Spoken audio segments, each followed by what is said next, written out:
Hello guys, welcome to Phoenix What If. So in this video, we will see, what if Naruto awaken the power of the thousand arms and get married with Senjumaru Shutara?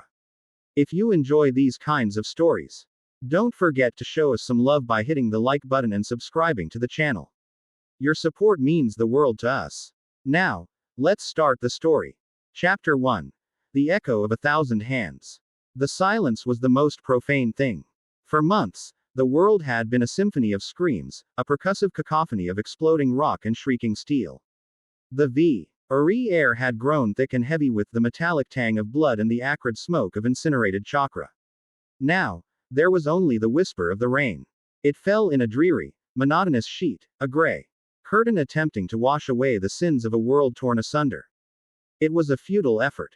The water sluiced through canyons carved by Bijudama, pooled in craters where mountains once stood, and turned the blood-soaked earth into a viscous crimson mud. This was not a cleansing, it was a mourning. At the heart of this desolation, in the shattered basin of what was once the Valley of the End, two figures lay broken. They were the epicenters of the storm, the twin poles of a conflict that had shaken the foundations of their reality, and now they were little more than debris left in its wake. Uchiha Sasuke lay on his back, the single Tomo in his Rinnegan staring blankly at the weeping sky. His chest rose and fell in shallow, ragged breaths. The war had stripped him of his arrogance, boiled away his hatred, and left behind a hollowed, exhausted core of a boy who had simply wanted his family back. He had sought to burn the world to build a better one, but now, surrounded by the ashes, he had no strength left to even strike a match. His left arm was gone, a cauterized stump just below the shoulder, a final, brutal price paid for a fleeting moment of parity with his rival. A few feet away lay Uzumaki Naruto. The vibrant orange of his tattered jacket was now a muted, sludge-brown thing, plastered to his skin. His right arm was a mirror of Sasuke's loss, a shredded ruin of flesh and bone, from which blood and chakra seeped into the thirsty ground. But where Sasuke's eyes were vacant, Naruto's were fixed on the horizon, a glimmer of the old fire still burning deep within their cerulean depths. He had won. They had won. Kagaya was sealed. The infinite Tsukuyomi was broken. The world was, for the first time in his life, truly safe. So why did it feel so empty? He drew in a breath, and his ribs screamed in protest.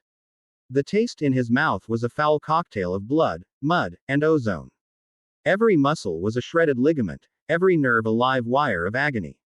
Kurama was silent within him, utterly spent. A slumbering giant in the wreckage of his soul. The Six Paths Sage mode had receded, leaving behind an echo of power, a thrumming in his cells that was both familiar and strangely alien. He was drained to the dregs. A hollowed-out vessel. He turned his head, the motion a colossal effort that sent shards of pain through his neck. Sasuke. He rasped, his voice a dry crackle. Sasuke's gaze shifted, his eyes slowly focusing on Naruto. There was no animosity left, no rivalry. There was only a shared, profound exhaustion that went beyond the physical. They were two halves of a whole. Two sides of a coin that had finally stopped spinning. "You're an idiot," Sasuke murmured, the words barely audible over the patter of the rain. A faint, almost imperceptible smile touched his lips. It was not a smile of mirth, but of concession, of acceptance. Naruto managed a weak chuckle, which turned into a hacking cough. He spat a gob of blood onto the mud. "Yeah. Well, you're still a bastard." The silence returned, but it was different now. The tension that had defined their entire existence had finally snapped. The silence was no longer profane, it was just quiet. Peaceful, in a way. The peace of a graveyard after the battle is done. Naruto closed his eyes, letting the rain wash over his face. He tried to feel for his right arm. It was a habit, an instinct. He could feel the phantom limb. A ghost of sensation tingling where flesh and bone used to be. He flexed fingers that were not there, felt the ghost of a grip. But this time, something was different. The tingling was not the familiar ache of a phantom limb. It was sharper, more defined. A spark in the void. He focused on it, his mind latching onto the sensation with the desperation of a drowning man. What was this feeling? It wasn't the warm, bubbling chakra of Kurama. It wasn't the serene, all-encompassing energy of the sage mode. It was something else. Something fundamental. It felt like the hum of a perfectly tuned instrument. A vibration that resonated not in his chakra coils, but in the very atoms of his being. He reached out with that sensation, that phantom limb. He reached for the rain, for the air, for the world itself. And the world answered. It began with a single point of light, hovering over his ruined shoulder. A mote of gold, impossibly bright against the gray gloom. It shimmered, pulsed, and then began to spin. It spun not with speed, but with purpose, drawing in ambient natural energy, pulling motes of light from the very air. The single point elongated into a thread of pure, condensed sunlight. Sasuke's eye widened. His Sharingan, even in its exhausted state, could see what was happening on a level beyond normal sight. He wasn't just seeing light. He was seeing the raw stuff of creation. The language of the Sage of Six Paths, but being written in a grammar he had never conceived of. This was not ninjutsu. This was not senjutsu. This was something else. A genesis. The golden thread began to weave. It split, multiplied, braided itself with impossible complexity. It was like watching a spider spin a web of starlight. More threads emerged from the first, a cascade of liquid gold that began to form a structure. It was a hand. A perfectly formed, impossibly detailed hand, with every line on the palm, every crease on the knuckle, every whorl of the fingerprint rendered in solid light. The hand was followed by a wrist, then a forearm, then an elbow, and then a shoulder, seamlessly knitting itself into Naruto's mangled flesh. Naruto's own eyes were wide with a mixture of terror and awe. He could feel it. He could feel every thread as if it were a nerve ending. His consciousness was not just in his head, it was in the hand. He could feel the coolness of the raindrops sizzling against its golden surface. He could feel the texture of the air around it. He flexed his new fingers, and the golden digits moved with a grace and precision that his clumsy human hands had never possessed. The motion was silent, fluid, perfect, but it didn't stop. From his back, from the space just below his shoulder blades, another point of light appeared.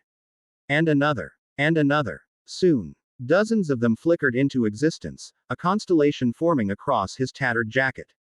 Each one spun out a golden thread, and each thread began to weave. The air grew thick with a low, harmonious hum. Like 1,000 celestial looms working in perfect unison. It was the sound of creation, a resonant frequency that vibrated deep in the bones of the earth. Arms. Hundreds of them. They utted from his back like the branches of a divine tree, each one a masterpiece of woven light, each one moving with an independent, intelligent grace.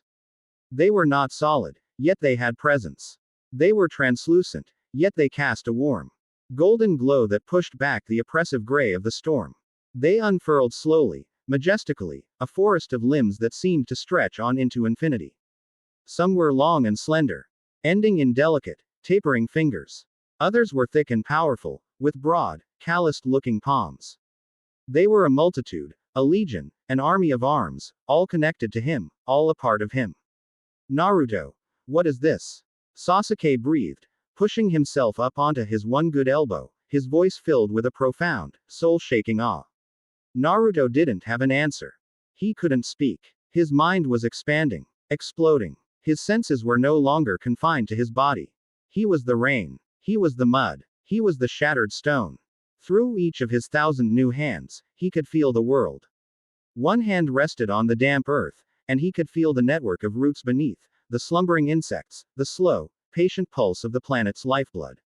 Another hand stretched up into the sky, and he could feel the static charge in the clouds, the temperature gradient, the path of every single raindrop.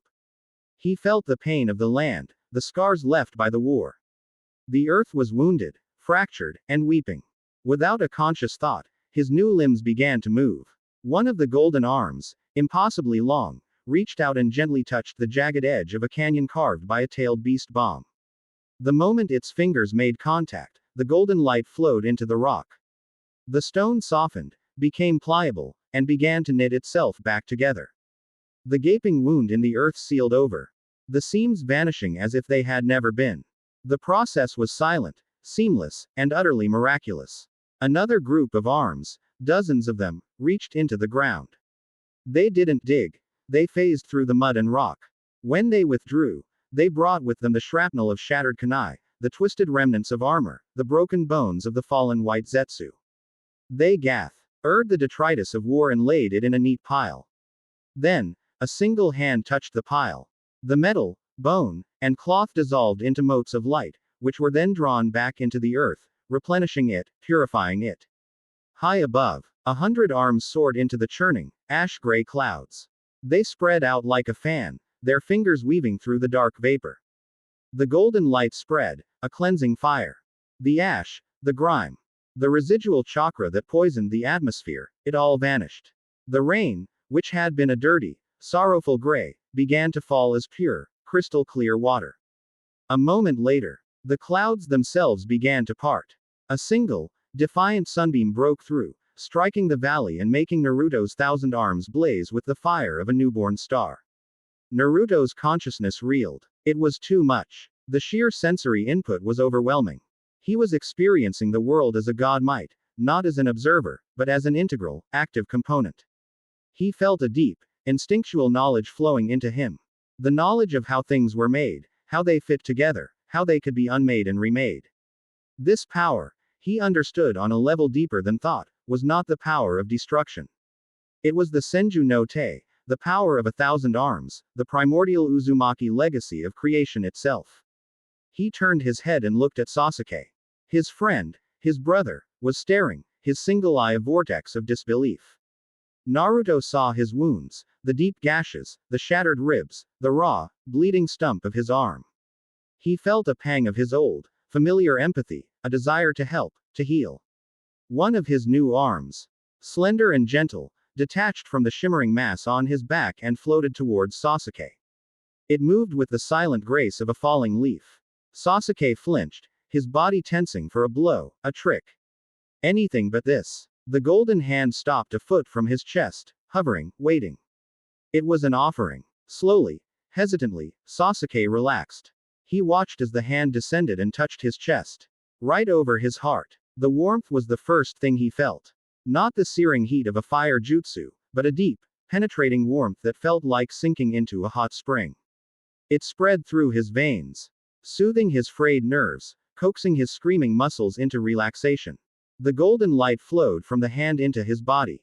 He watched, mesmerized, as the deep lacerations across his torso stitched themselves closed, leaving behind unmarked, unblemished skin. His broken ribs shifted, aligned, and fused with a faint, painless click. The healing was more perfect than any thing Tsunade's medical ninjutsu could have ever achieved. It wasn't just healing. It was restoration. It was a return to a perfect, unbroken state. The hand then moved to the stump of his left arm. It hovered there for a moment. And Naruto felt a question in his own mind. Could he? Should he? The knowledge within him said yes. It was simple. He just had to weave. But Sasuke shook his head, a single, sharp motion. No, he said, his voice firm, though laced with wonder. Don't. This is my reminder. My penance. Naruto understood. He withdrew the hand, letting it retreat and merge back into the radiant whole. The act of creation was a choice, and he would not force it upon his friend. The 1,000 arms began to fold back into him, not retracting, but dissolving, their light flowing back into the points on his back until only his own 2 arms remained, one of flesh and blood, and one of woven, golden light. He sat up, the agony of his injuries completely gone. He felt whole, more whole than he had ever felt in his life. The power still thrummed within him, a deep, resonant bass note in the song of his soul. It was a part of him now. What have you become, Naruto? Sasuke asked, his voice quiet. Naruto looked at his golden hand, turning it over, watching how the light played across its surface. I don't know, he answered, and it was the most honest thing he had ever said. Far away, in a place that was not a place, in a time that was not a time, reality was a different thing entirely. Here, in the royal realm, existence was a perfectly woven tapestry. Every star was a knot, every life a thread, every event a complex pattern in the grand design. The air, if it could be called that, did not move. It was still, serene, and shimmering with a light that had no source. Silence was not an absence of sound, but a presence, a state of perfect, ordered harmony. Within the heart of this realm, in a palace that was both a fortress and a workshop, Senjumaru Shutara was at her loom. The loom was a colossal thing, larger than any castle in the mortal realms, its framework made of the polished bones of some long-dead, forgotten god. The threads she worked with were not silk or cotton, they were concepts. Loyalty, duty, time, space. She, the Great Weave Guard, a member of the Zero Division sworn to protect the Soul King, was performing a task both mundane and sacred. She was weaving a new Shihakusho for the king. Her 6 impossibly long, skeletal arms moved in a blur, a hypnotic dance of creation. 2 arms selected the threads of absolute defense. 2 more aided them with the concept of unstainable purity. The final 2 worked the shuttle, weaving the pattern of royal authority into the fabric. Each movement was precise to a nanometer, each action the result of a million years of practice. There was no wasted motion. There was no room for error. There was only the perfect, rhythmic process of creation. Then, it happened. It was not a sound. It was not a sight. It was a feeling. A tactile, physical sensation that jolted her out of her creative trance. A thread. A master thread. A foundational strand in the tapestry of a distant, chaotic little world she rarely paid any mind to. Had just changed. It had not frayed. It had not snapped. It had been rewoven. More than that, a new thread, one of a quality and texture she had never encountered before, had just spontaneously sprung into being and integrated itself into the pattern. It was impossible. Nothing new could be created on such a fundamental level without the Soul King's will. No one could weave the raw stuff of reality with such chaotic, untutored, and yet profoundly powerful skill. It was as if someone had taken a brushstroke of pure, unrefined genius and painted it across a masterpiece that had been finished since the dawn of time. Her 6 arms froze. The harmonious hum of her workshop ceased. The silence, for the first time in millennia, was broken by an imperfection. A snag. Her sharp, intelligent eyes, which had seen the birth and death of galaxies, narrowed to slits.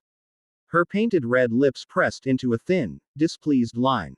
What was that? She said to the empty air, her voice a silken, dangerous thing. It was a voice accustomed to asking questions and receiving immediate, truthful answers.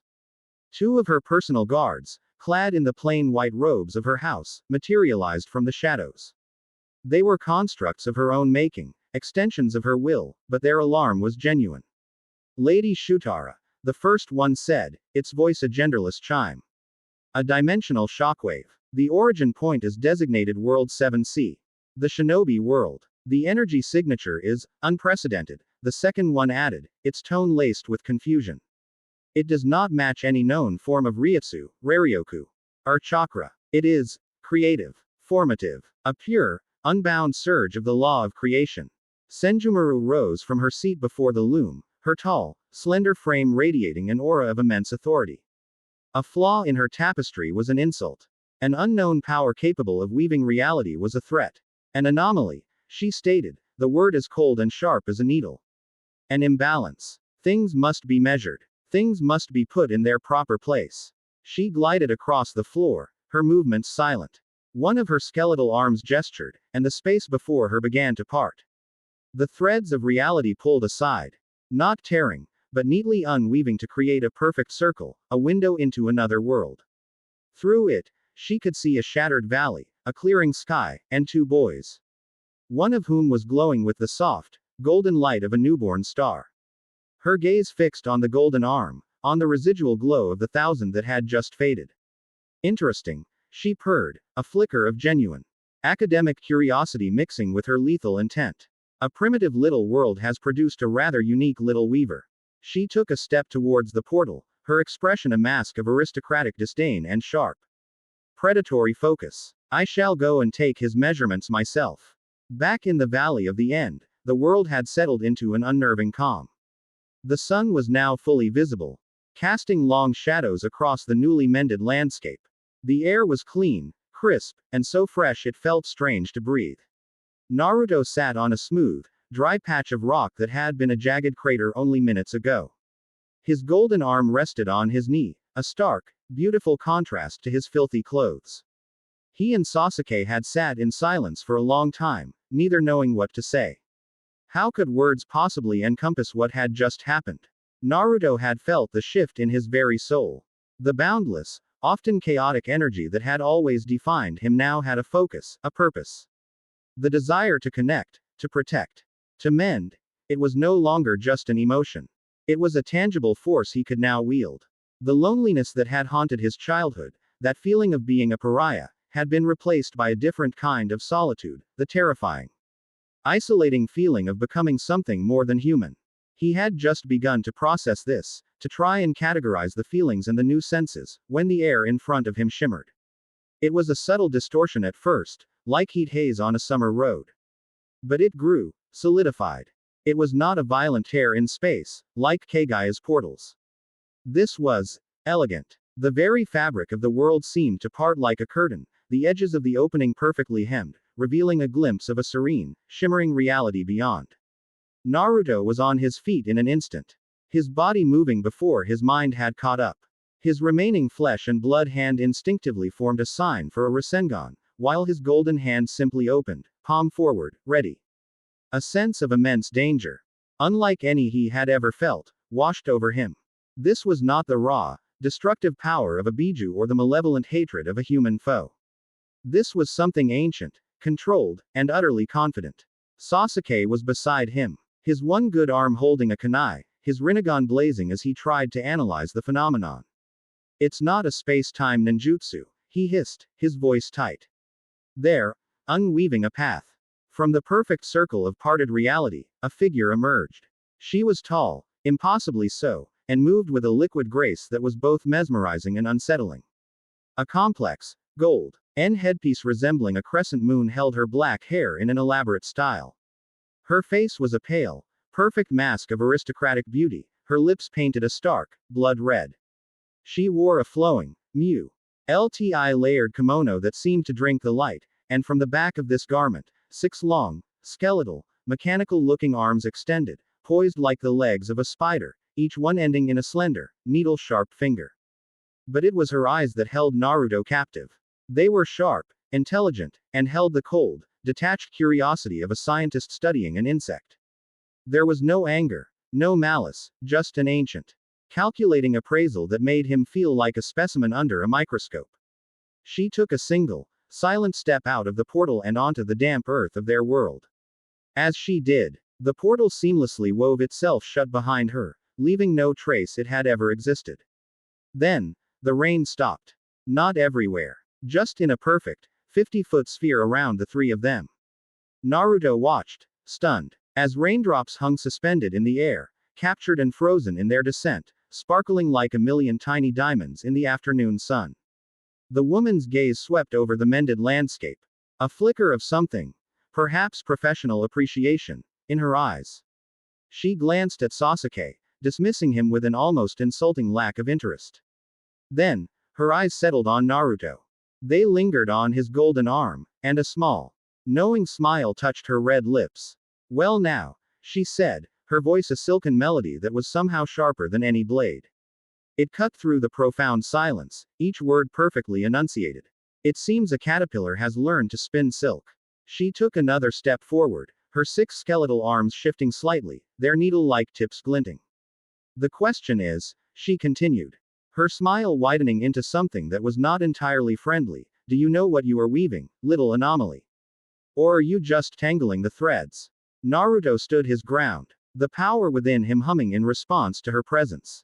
He could feel the authority rolling off her in waves, a pressure that would have brought any normal shinobi to their knees. But he was not a normal shinobi anymore. He met her gaze, his own blue eyes holding a new, unfamiliar depth. The hyperactive boy was gone, replaced by the quiet gravity of a man who had just touched the face of creation. The air crackled with unspoken power. The suspended raindrops trembled. In the heart of a world just saved, a new, far more complex, and infinitely more dangerous conflict was about to begin. Chapter 1. Chapter 2. A Weaver's Gambit. The world held its breath in a crystalline cage. The raindrops, each a perfect sphere of captured light, hung motionlessly around them. Naruto felt the pressure in the air, a dense, palpable weight that had nothing to do with gravity. It was the pressure of sheer, focused will. The woman before him was not merely powerful, she was an embodiment of order, and his very existence was a chaotic scrawl on her pristine parchment. Sasuke moved first. It was a flicker of motion, a shinobi's instinct overriding the sheer impossibility of the situation. He darted to the side, kunai flashing, attempting to create a second angle of attack. He was a master of combat, a genius of strategy, but here, he was a child trying to solve a puzzle that existed in more dimensions than he could perceive. The woman did not even turn her head. One of her 6 skeletal arms, the lower left one, drifted lazily in Sasuke's direction. It did not move with speed, yet it was simply there. A single, needle-sharp finger touched the air in front of Sasuke's path. From that point of contact, a single, blood-red thread shot out, weaving itself around him in a complex cat's cradle in less than a heartbeat. It wasn't chakra. It wasn't rope. It was solid, yet it phased through his Susanoo ribs as if they were smoke. The threads tightened, not to crush, but to hold. Sasuke was frozen mid-stride. His body locked in an invisible, unbreakable harness, his expression a mask of shocked fury. "Patience, little Ember," the woman said, her voice dripping with condescension as she finally deigned to glance at the captured Uchiha. "The adults are talking." She returned her full, undivided attention to Naruto. Her eyes, sharp and analytical, roamed over his form, from the tips of his RN sandals to the defiant set of his jaw. Her gaze lingered, once again, on the arm of woven gold. "You radiate potential. It pours from you like heat from a poorly built forge," she observed, her tone that of a master artisan critiquing a flawed but fascinating piece of work.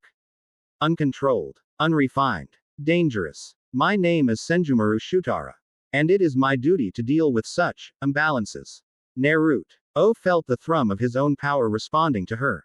The golden arm felt warm, and he could feel the phantom presence of the other 999, coiled just beneath the surface of reality, waiting for his command. The fear he'd felt was being replaced by a strange clarity, a calm that flowed from the core of his new abilities. "I didn't ask for this power," Naruto said, his voice steady, devoid of his usual boisterousness. It was a simple statement of fact. "But I saved my world with it. I hurt no one. I only fixed what was broken." "An admirable sentiment," Senjumaru conceded, tilting her head. The crescent of her headpiece caught the sun. "A child with a hammer might fix a wobbly chair. He might also bring the entire house down. You are holding a hammer that could shatter universes. And you have the architectural understanding of a termite." She took a graceful step closer, the air around her seeming to solidify even further. "Normally, an anomaly of your magnitude would be unstitched. Erased from the pattern before your chaotic vibrations unravel the work of ages. It is the neatest, most efficient solution." The threat was delivered with the dispassionate air of someone discussing embroidery. Eradication was not an act of malice for her, it was a matter of quality control. "But," she continued, a flicker of genuine curiosity in her ancient eyes, "it is not every eon that one sees a new loom spring into existence from nothing.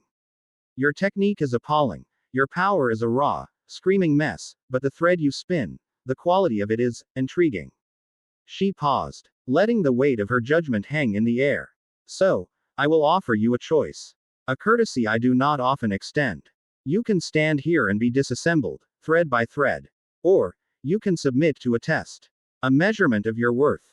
A weaver's gambit." Naruto glanced at Sasuke, still held fast in the crimson threads, his Sharingan spinning uselessly.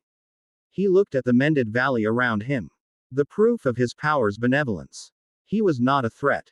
He was a protector. But this woman, this being from another world, she was the gatekeeper to a reality he never knew existed. To fight her here seemed pointless. Like a single wave crashing against a continent.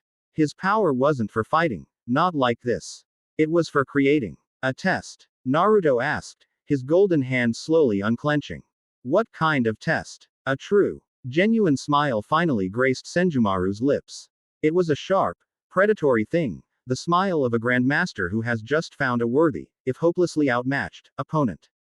"The only kind that matters." She purred. "A test of creation." One of her skeletal hands, the upper right one, gestured towards him. It did not project energy or release a jutsu. It simply beckoned. And the world dissolved. The sensation was not of movement, but of deconstruction. Naruto felt as if his entire being was unspooled into a single, long thread, pulled through the eye of an infinitesimal needle. and then re-woven in an instant. The valley of the end, Sasuke, the sun, the sky, it all vanished. He found himself standing on a platform of what looked like polished obsidian, floating in a void of breathtaking, terrifying immensity. All around him was a sea of deepest indigo, speckled with the diamond dust of distant nebulae. Above and below, vast, shimmering curtains of cosmic light, like celestial auroras, pulsed with gentle color. The air was still and held a faint, clean scent like ozone and lavender. And everywhere, there were threads. Threads of pure starlight, threads of shimmering darkness, threads of liquid, flowing time. They crisscrossed the void in a web of impossible scale and complexity. In the center of this cosmic cathedral stood the source of it all, a loom. It was a structure so vast it beggared the imagination, its frame the color of bone, its mechanisms moving with a silent, planetary grace.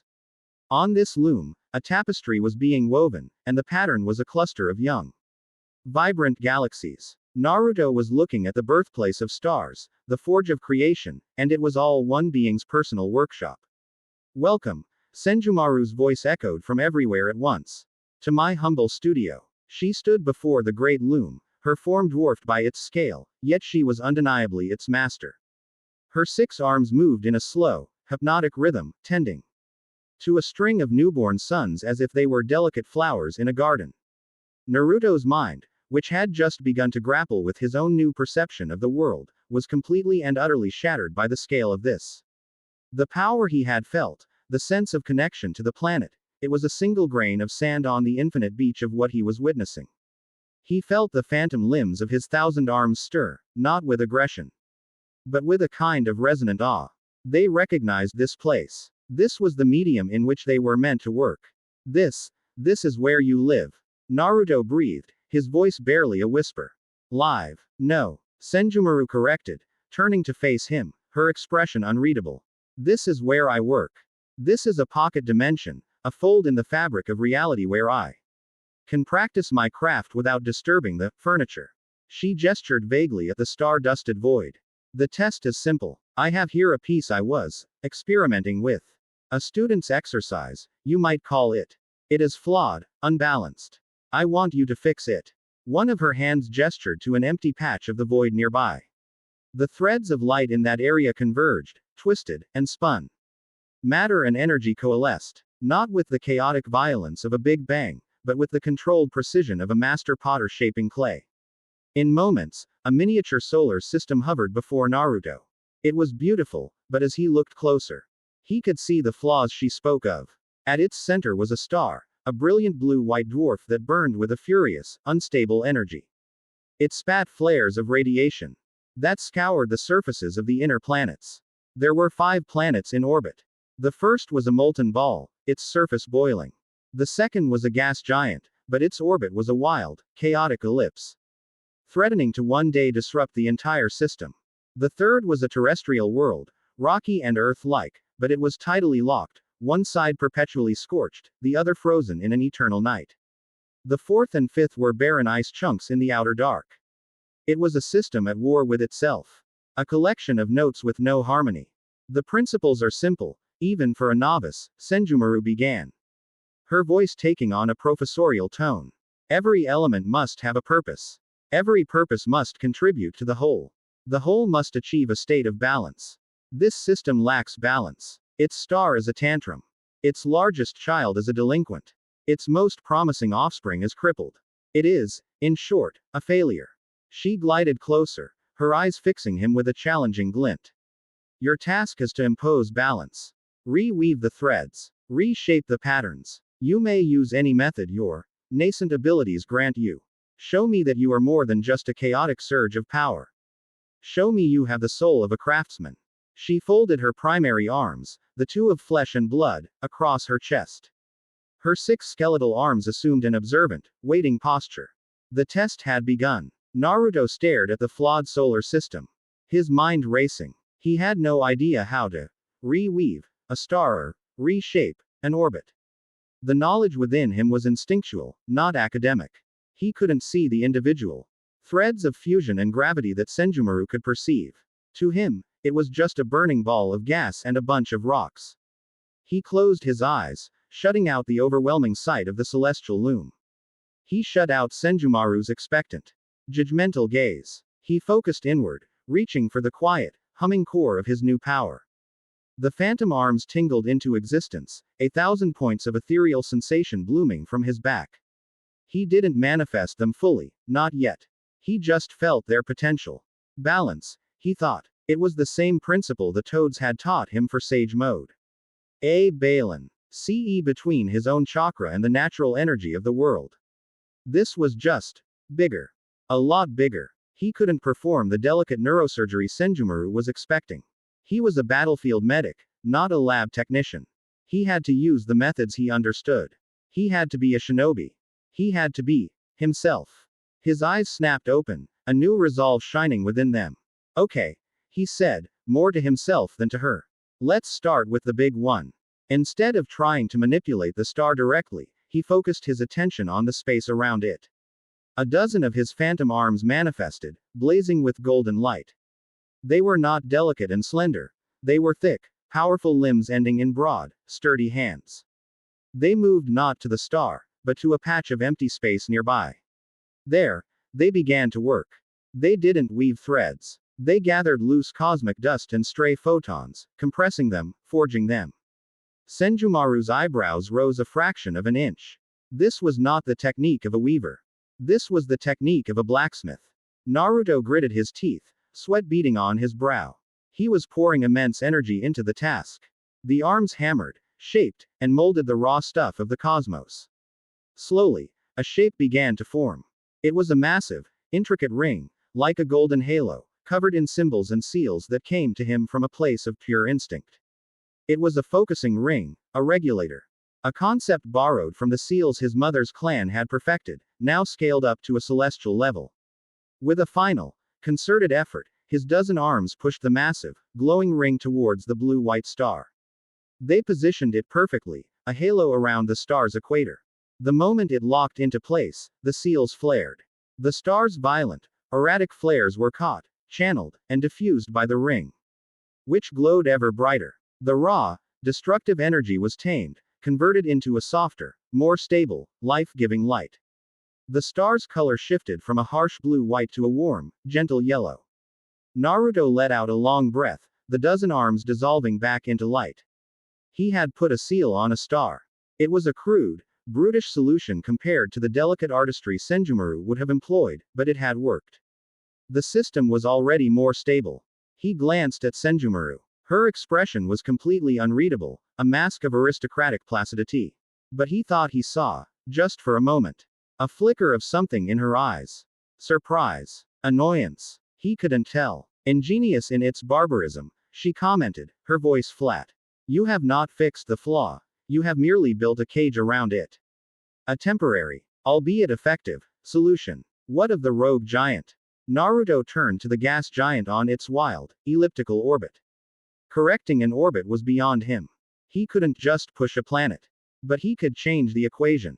Again, he reached into the void, but this time with 100 arms, each one slender and swift. They moved like a school of fish, darting through the dust clouds of the outer system. They were not forging this time. They were gathering.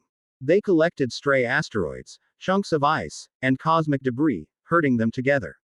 Then, with incredible precision, they began to combine them. Weaving them together not with force, but with gravitational threads, creating a core. They layered it with ice, then with rock, packing it all together into a perfect sphere. He was building a moon. It was an act of breathtaking, large-scale creation. He poured his own chakra into the core to give it a stable center of gravity, then used dozens of arms to gently, carefully nudge the newly formed moon into a perfect orbit around the tidally locked third planet. It was an impossibly complex calculation of mass, velocity, and gravitational pull, all of which he was performing on pure, unadulterated instinct. The new moon slid into place. Its gravitational pull immediately began to work on its parent planet, tugging at it. The planet, which had been locked in its staring contest with its sun, began to wobble. Then, slowly, infinitesimally at first, it began to rotate. The line between the scorched day side and the frozen night side began to blur, creating zones of twilight, of dawn and dusk. The extreme temperatures began to average out. Furthermore, the combined gravitational pull of the planet and its new moon acted as an anchor in the system. The rogue gas giant, as it swung by on its next eccentric pass, was gently nudged by this new center of gravity. Its orbit was still elliptical, but it was less chaotic, less extreme. It had been brought into the dance. Naruto was breathing heavily now. The concentration required was immense. But a wide grin split his face. He had done it. He had taken two problems and made them into a single solution. He looked at Senjumaru for approval. Her mask was still in place, but he could see one of her skeletal fingers tapping silently against another. Clever, she admitted, her voice holding a grudging note of respect. You have turned a flaw into a feature, a weakness into a strength.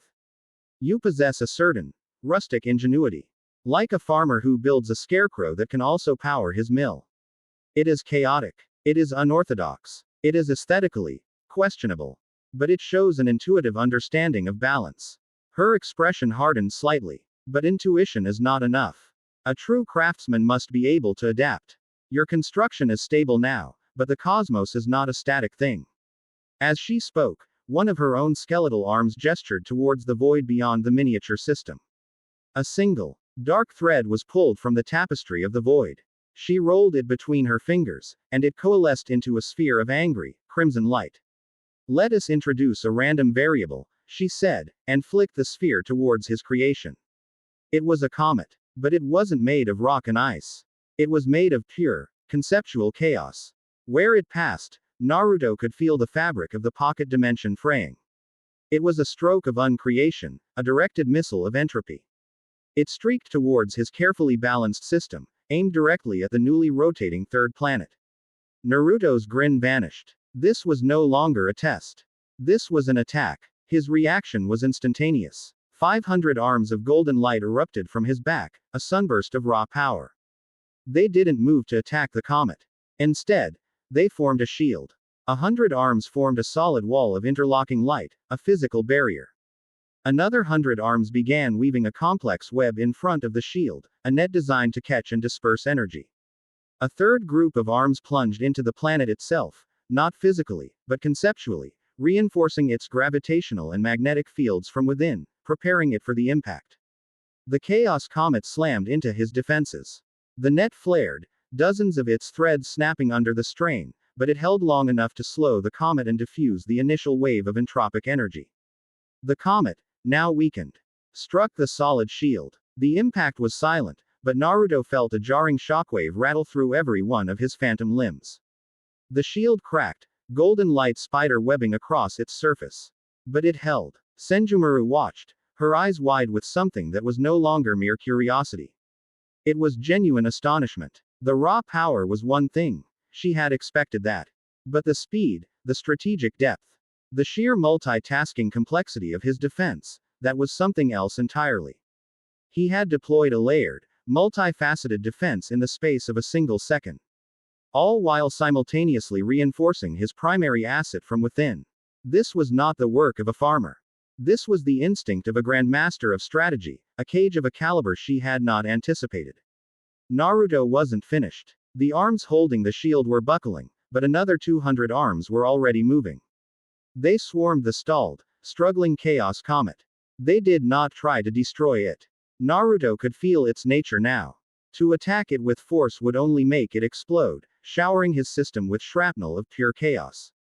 So, he did what he did best. He connected with it. The arms didn't grab the comet. They laid their hands upon it gently.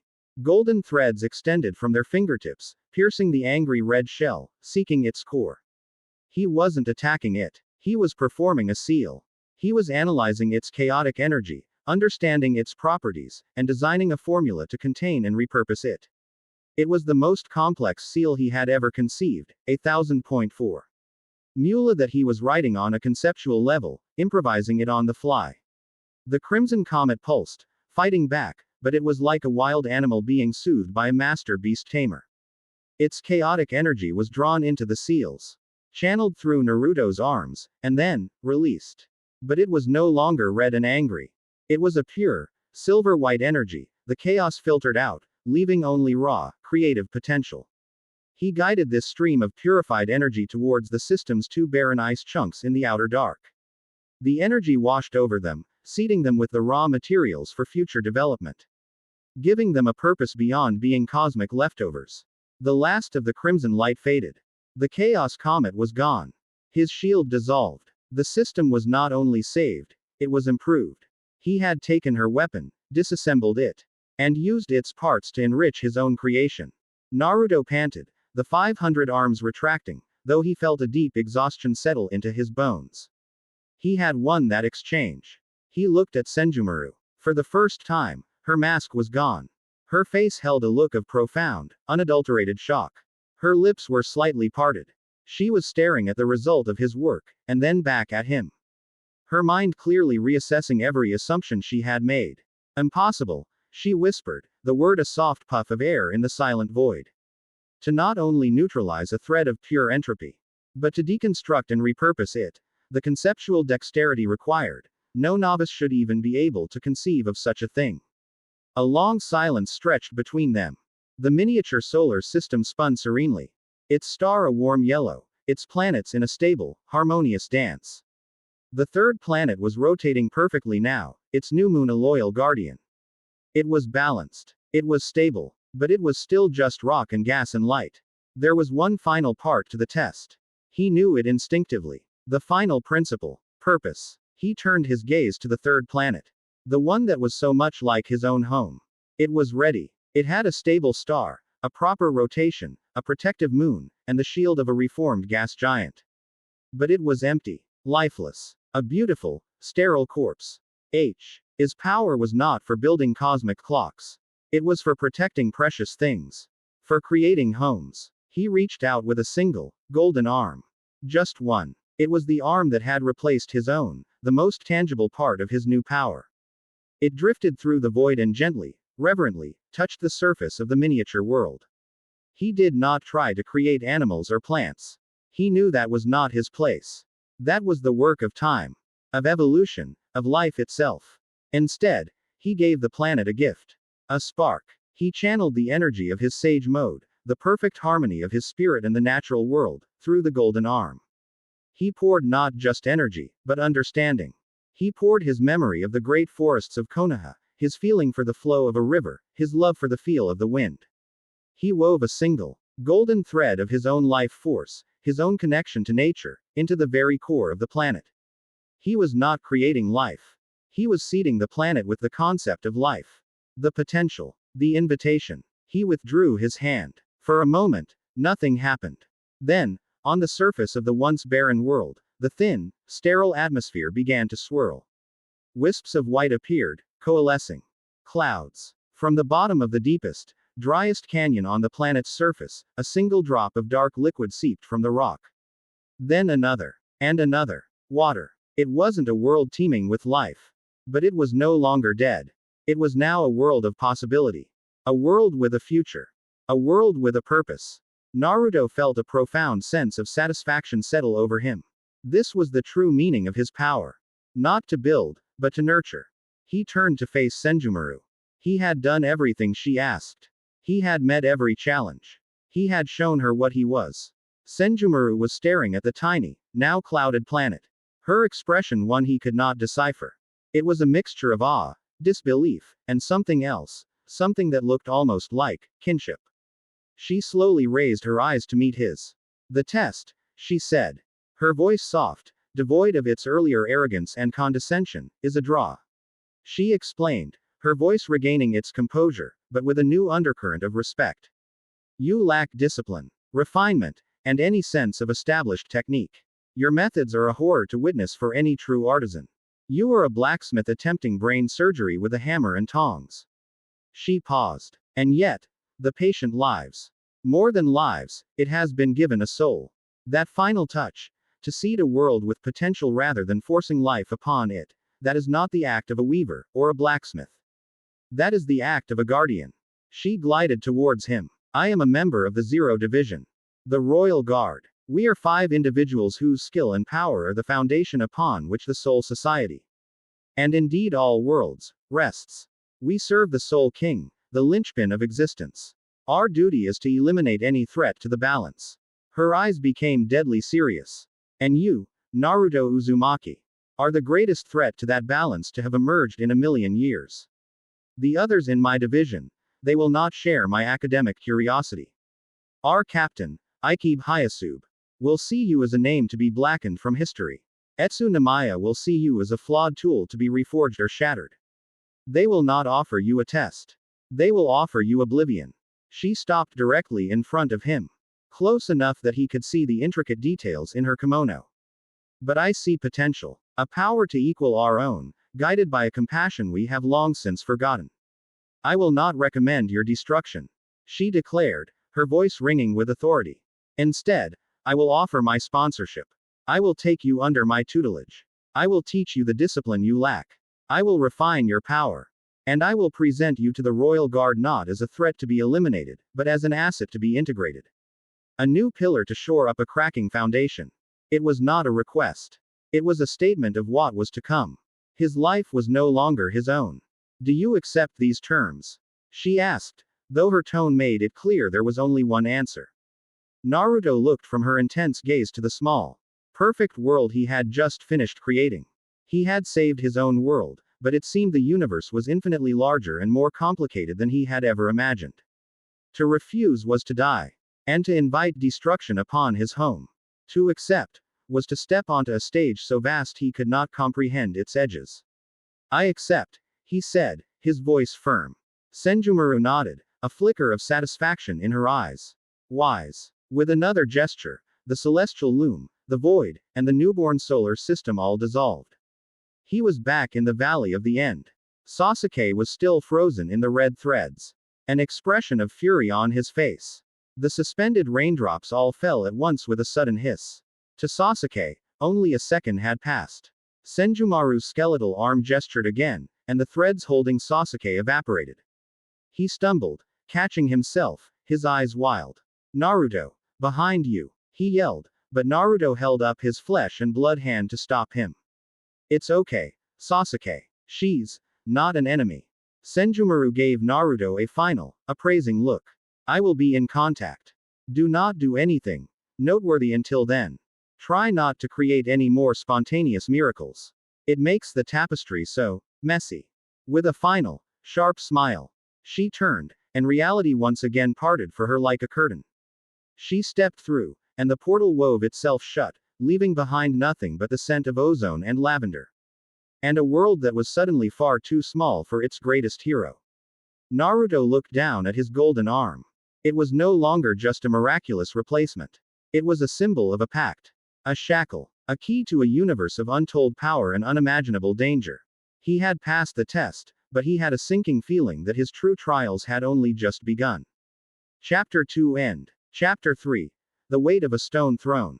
The return to Konohagakure no Sato was not the triumphant homecoming of a hero. There were no cheering crowds, no grateful tears, no shower of flower petals. There was only the rained silence of a village holding its breath, and the cold, professional escort of a dozen masked Anbu who had appeared from the trees the moment they'd crossed the Land of Fire's border. They moved with a predatory stillness. Their gazes hidden, their focus entirely on the two boys who had just saved the world. Or, more accurately, on the one who now possessed an arm forged from a captured son. Naruto walked through the familiar gates, the wood worn smooth by 1,000 friendly and hostile hands, and felt a profound sense of dislocation. The village was the same, yet it wasn't. The air, he could now feel as a complex tapestry of scents, emotions, and chakra signatures, was thick with a cloying mixture of relief and deep-seated fear. The people in the streets, those who caught a glimpse of their procession, did not see Naruto Uzumaki, the boy who had promised to be Hokage. They saw an orange blur, a flash of impossible gold, and the grim, contained power of the village's elite guard. They saw a weapon being returned to its sheath. Sasuke was separated from him immediately, led away towards the Intelligence Division's interrogation cells with a quiet, non-negotiable finality. He didn't protest. He simply gave Naruto a single, fleeting look, a look that conveyed a universe of shared understanding and weary resignation. This is my path, the look said. Don't mess up yours. Naruto was not taken to a cell. He was escorted directly to the Hokage Tower, up the winding stairs, past offices where the usual hum of administrative work had fallen silent. Clerks and shinobi alike stared as he passed, their eyes drawn to the soft, internal luminescence of his right arm. He felt their gazes like physical things, a mixture of awe, suspicion, and raw, naked terror. They were the gazes he had endured his entire childhood, but amplified 1,000 times. He was no longer the vessel for the Kyuubi, a contained and understood threat. He was something new, something unknown. And he unknown was always the most terrifying thing of all. The council chamber was as oppressive as he remembered. A large, semicircular room with no windows, paneled in dark, ancient wood that seemed to absorb all light and sound. The air was stale with the scent of old paper and older secrets. Seated at the long, curved table were the figures who represented the true, unmoving bedrock of Konoha's power structure. Hitaki Kakashi sat in the central, high-backed chair of the Hokage, though the title was still provisional. He looked haggard, his single visible eye heavy with exhaustion, the lines on his face etched deeper than ever before. To his right sat the elders, Homura Mitokado and Kaharu Udatane. They were relics of a bygone era, their faces wrinkled maps of 1,000 political battles, their eyes holding the cold, pragmatic hardness of those who have sent generations of children to die for the good of the village. Several Jonin commanders and Anbu leaders flanked them, their faces impassive, their chakra signatures tightly controlled.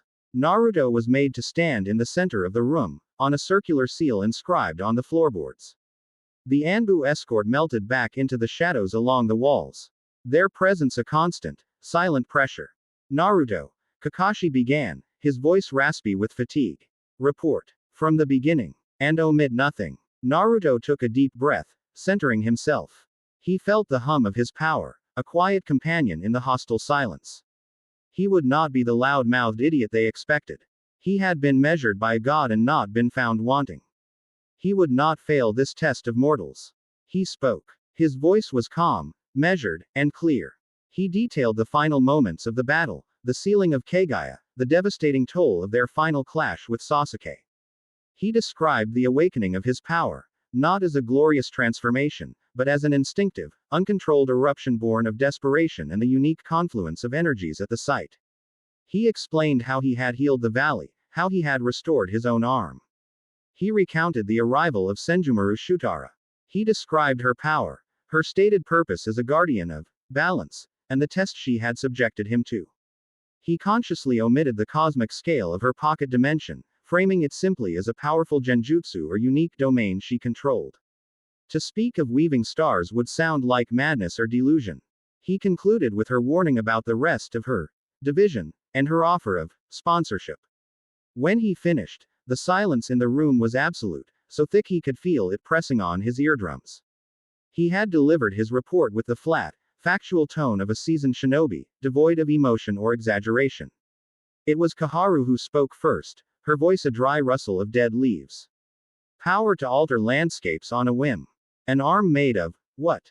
Pure chakra. You healed catastrophic injuries in moments.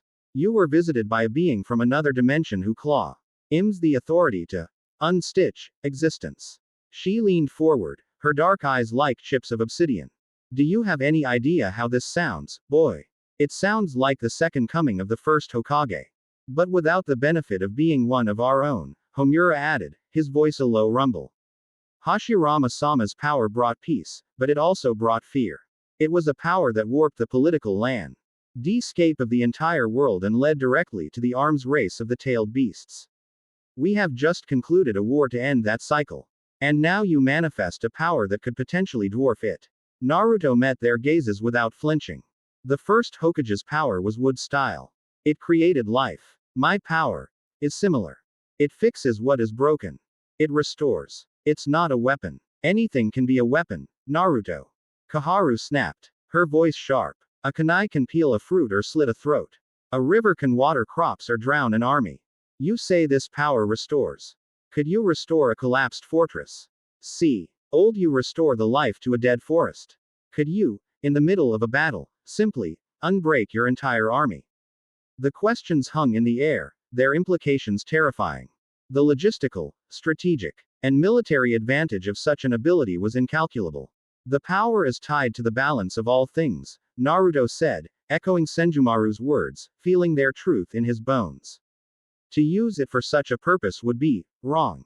It would create an imbalance. Imbalance is a philosophical concept, Homura countered grimly. 1,000 resurrected shinobi is a military fact. We cannot allow such a power to exist without oversight. Without control. What are you suggesting, Homura-sama? Kakashi interjected, his voice dangerously quiet. For the security of the village, and indeed the world, this power must be sealed. Kaharu stated, her voice leaving no room for argument. We have the Uzumaki clan's most powerful sealing techniques in our archives. A 4-symbol seal, reinforced by. No, Naruto said. The word was not loud, but it cut through the room with the finality of a blade striking stone. Every eye turned to him. The Anbu in the shadows shifted, their killing intent rising like a physical miasma. You will not seal this, Naruto said, his calm demeanor finally cracking to show the steel beneath. He held up his golden arm, and its light seemed to brighten, casting long, dancing shadows on the faces of the council members. This isn't a beast trapped in my gut. This is me. It's a part of my soul, a part of my heritage you knew nothing about. Sealing it would be like trying to seal my own heartbeat. You can't. He paused, his gaze sweeping over the fearful, aged faces. And I won't let you. The standoff was absolute. The hero of the war, the savior of the world, was now facing down the leadership of his own village, his power a terrifying, unknown quantity. Kakashi placed his hand on the table, a silent plea for calm, his mind racing for a third option. A way to defuse a situation that was spiraling towards disaster. The wind was a physical thing in Iwagakure no Sato. It howled through the canyons between the great stone towers of the village, Ying with it the grit of the mountains and the chill of the high altitudes. It was a harsh, unforgiving wind, and it shaped a harsh, unforgiving people. Kuretsuchi, the fourth Tsuchikage, stood on the windswept balcony of her office. The stone beneath her feet was cold and solid, the same stone that formed the bones of her village and the foundation of her worldview. She was a child of the rock, not the leaf. She believed in strength, in pragmatism, in the brutal, honest reality of power. The wind whipped her short black hair across her face as she stared out at her domain. Unlike the sprawling, organic growth of Konoha, Iowa was a testament to brutalist ambition, a city carved from a mountain range. It was a fortress, a statement of defiance that screamed, we are here, and we are not easily moved. An old man, his face a roadmap of 100 battles, materialized beside her with the silence that only the most elite shinobi could manage. It was her grandfather's most trusted advisor, Gari. A man whose loyalty to Iowa was as solid as the ground they stood on. The final report is in, Tsuchikage-sama, he said, his voice a low gravelly rasp. He held out a scroll. Kuretsuchi took it, her eyes never leaving the vista of her village. She broke the seal and began to read. The report was a collation of intelligence from every Iowa asset in the Land of Fire.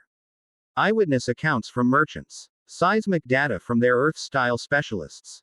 Long-range sensory reports. It was all fractured, contradictory, and pointed to an impossible conclusion.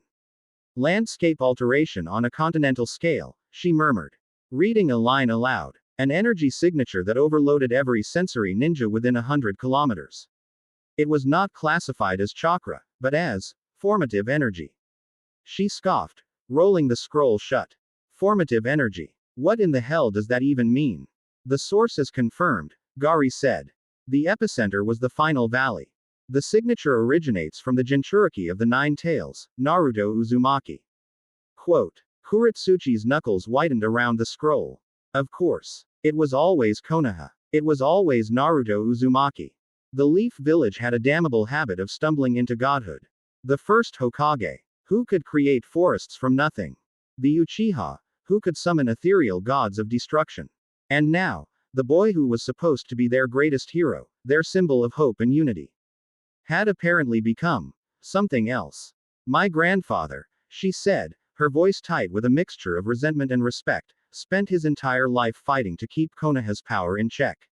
He saw Hashirama Senju as a monster in a hero's skin, a man whose sheer existence destabilized the entire world. It forced the other villages into a desperate scramble for power, for Biju. For anything that could level the playing field. That scramble, Gari, has fueled every war we have ever fought. She turned to face him, her eyes blazing with a fierce, intelligent fire. We have just signed a historic peace treaty. The allied shinobi forces. An end to the old hatreds. And on the very day of our victory, Konoha produces a new living god, a weapon that makes the Biju look like trained puppies. Do you see the irony? I see a threat, Lord Fourth, Gari stated simply. Exactly, Kuritsuchi agreed. She began to pace the balcony, the wind tugging at her flak jacket. Konoha will try to hide this. They will classify it, bury it in secrets, and then, when the time is right, they will leverage it. They will say it is a tool for peace, but what they will mean is that it is a tool to enforce their peace. The will of fire, they call it. I call it a threat to Iwa's sovereignty. She stopped, her decision made. Action was always better than reaction. Summon the council, not the political fossils. I want Akatsuchi, my best commanders, the head of the Quarry Guild, and the leader of the Explosion Corps. I want the real strength of this village. We are not going to wait for Konoha to tell us what the new rules of the world are. We are going to write them ourselves. There must be a compromise. Kakashi's voice cut through the tension in the Konoha council chamber. He stood up, placing his hands flat on the table, commanding the room's attention. Sealing is not an option. Naruto is not a weapon to be locked in an armory. He is a shinobi of this village, and its greatest hero. We will not treat him like a prisoner. And we will not sit idly by while a power of this magnitude remains unchecked. Homura shot back. Naruto remained silent, letting them argue. He was observing, learning. This was a new kind of battlefield, one of subtext and political maneuvering. His new clarity of mind allowed him to see the currents in the room, the fear driving the elders. The desperation in Kakashi's posture. Then we place him under observation, Kaharu proposed, her tone suggesting a reasonable concession. Constant, 24/7 surveillance by an elite operative. Someone whose loyalty is beyond question. Someone who can deal with the situation, should it escalate. The unspoken threat was clear. Kakashi hated it, but it was a political lifeline. It was better than a seal. It would buy them time. And who would you propose for such a task? Homura and Kaharu exchanged a look. They had already decided. Enko Mitarashi. A ripple of surprise went through the Jonin commanders in the room. Kakashi's visible eye widened slightly. Enko. The choice was both brilliant and cruel. She was a master of tracking and survival. She was a former student of Orochimaru, familiar with forbidden curse mark level powers. She was undeniably loyal to Konoha, having rejected her former master time and again. But she was also damaged. Unstable. A pariah in her own right, forever. Tainted by her association with the snake Sanin. She was seen by the establishment as a blunt instrument, a useful but ultimately expendable tool. To assign her to Naruto was a message. We are putting our broken tool in charge of our broken weapon. If something went wrong, both could be disposed of with minimal political fallout. Enko it is, Kakashi said through gritted teeth, seeing no other way out of the impasse. The Dango shop was an oasis of simple, sticky sweetness in a village recovering from the brink of apocalypse. Enko Mitarashi sat at the counter, methodically working her way through a skewer of tricolored mochi. The world had almost ended. Again. She'd been trapped in some kind of jutsu, released by Sasuke of all people, and had woken up to a world saved by the Knuckla. Eated brat she remembered from the Chunin exams. It was all too much. Dango was simple. Dango was good. Enko-san. She didn't look up. She knew the flat, emotionless tone of an Anbu operative. I'm on a mission, she said, her mouth full. A mission to liberate these poor, captive Dango from their tyrannical bamboo prison. The Hokage and the council require your presence. Immediately. Enko sighed, a long, theatrical exhalation of pure annoyance. She finished her skewer in one last bite, wiped her sticky fingers on her trench coat, and spun around on the stool. Fine, fine. But if this is about my bar tab at the Kunoichi Club, tell the elders I'm crowdfunding my repayment plan. The summons was, of course, not about her bar tab. She found herself standing in the same oppressive council chamber, feeling the same weight of judgment she had felt a dozen times before. They briefed her on the situation, their language clinical, cautious, and stripped of all the miraculous details. Uzumaki had manifested a new, powerful, and unstable ability. He was a potential flight risk and a security threat. She was being assigned as his personal guard and observer. Her mission: to monitor his abilities, report on his psychological state, and to be prepared to act as a failsafe. Anko almost laughed. A failsafe. Her, against the kid who had apparently punched a goddess into submission and grown a new arm made of sunshine. What was she supposed to do? Challenge him to a dango eating contest? They're not stupid, a cynical voice in her head whispered. They know you can't stop him. This isn't about stopping him. This is about making you a tripwire. If he goes rogue and flattens you, they have their justification to use whatever apocalyptic sealing jutsu they're cooking up. She was the canary in the coal mine. An expendable asset. As always. Sure, she said with a lazy, insolent shrug, affecting an air of boredom she did not entirely feel. Babysitting the golden boy. Sounds like a real thrill. Do I get hazard pay? Kaharu's lips thinned into a razor line, but she said nothing. Anko met Naruto outside the council chamber. He was standing there, his expression unreadable, his golden arm held loosely at his side. He looked taller. The goofy, infectious grin was gone, replaced by a disconcerting calm. The idiot child was gone, and in his place was this. A man who looked like he was carrying the weight of the world on his shoulders. It was a look she knew all too well. So, she said, stuffing her hands in her pockets and leaning against the wall. Looks like I'm your new shadow. Try not to do anything stupid. Or, if you are going to do something stupid, at least make it interesting. Naruto looked at her, and for a moment, she saw a flash of the old Naruto in his eyes, a flicker of warmth, of recognition. Anko-sensei, he said, his voice quiet. It's been a while. Just Anko is fine, she corrected him gruffly. I'm not your teacher. I'm your warden. Now, what's Fur Street on the agenda for the village's pet nuke? A walk in the park. A public appearance to terrify the children. First, Naruto said, his gaze turning serious, we're going back to the final valley. There's a team heading out to investigate the site. I need to be there. Anko pushed herself off the wall. Right. Back to the scene of the crime. Lead the way, hero boy. Her flippancy was a shield, but as she fell into step behind him, a strange feeling settled in her gut.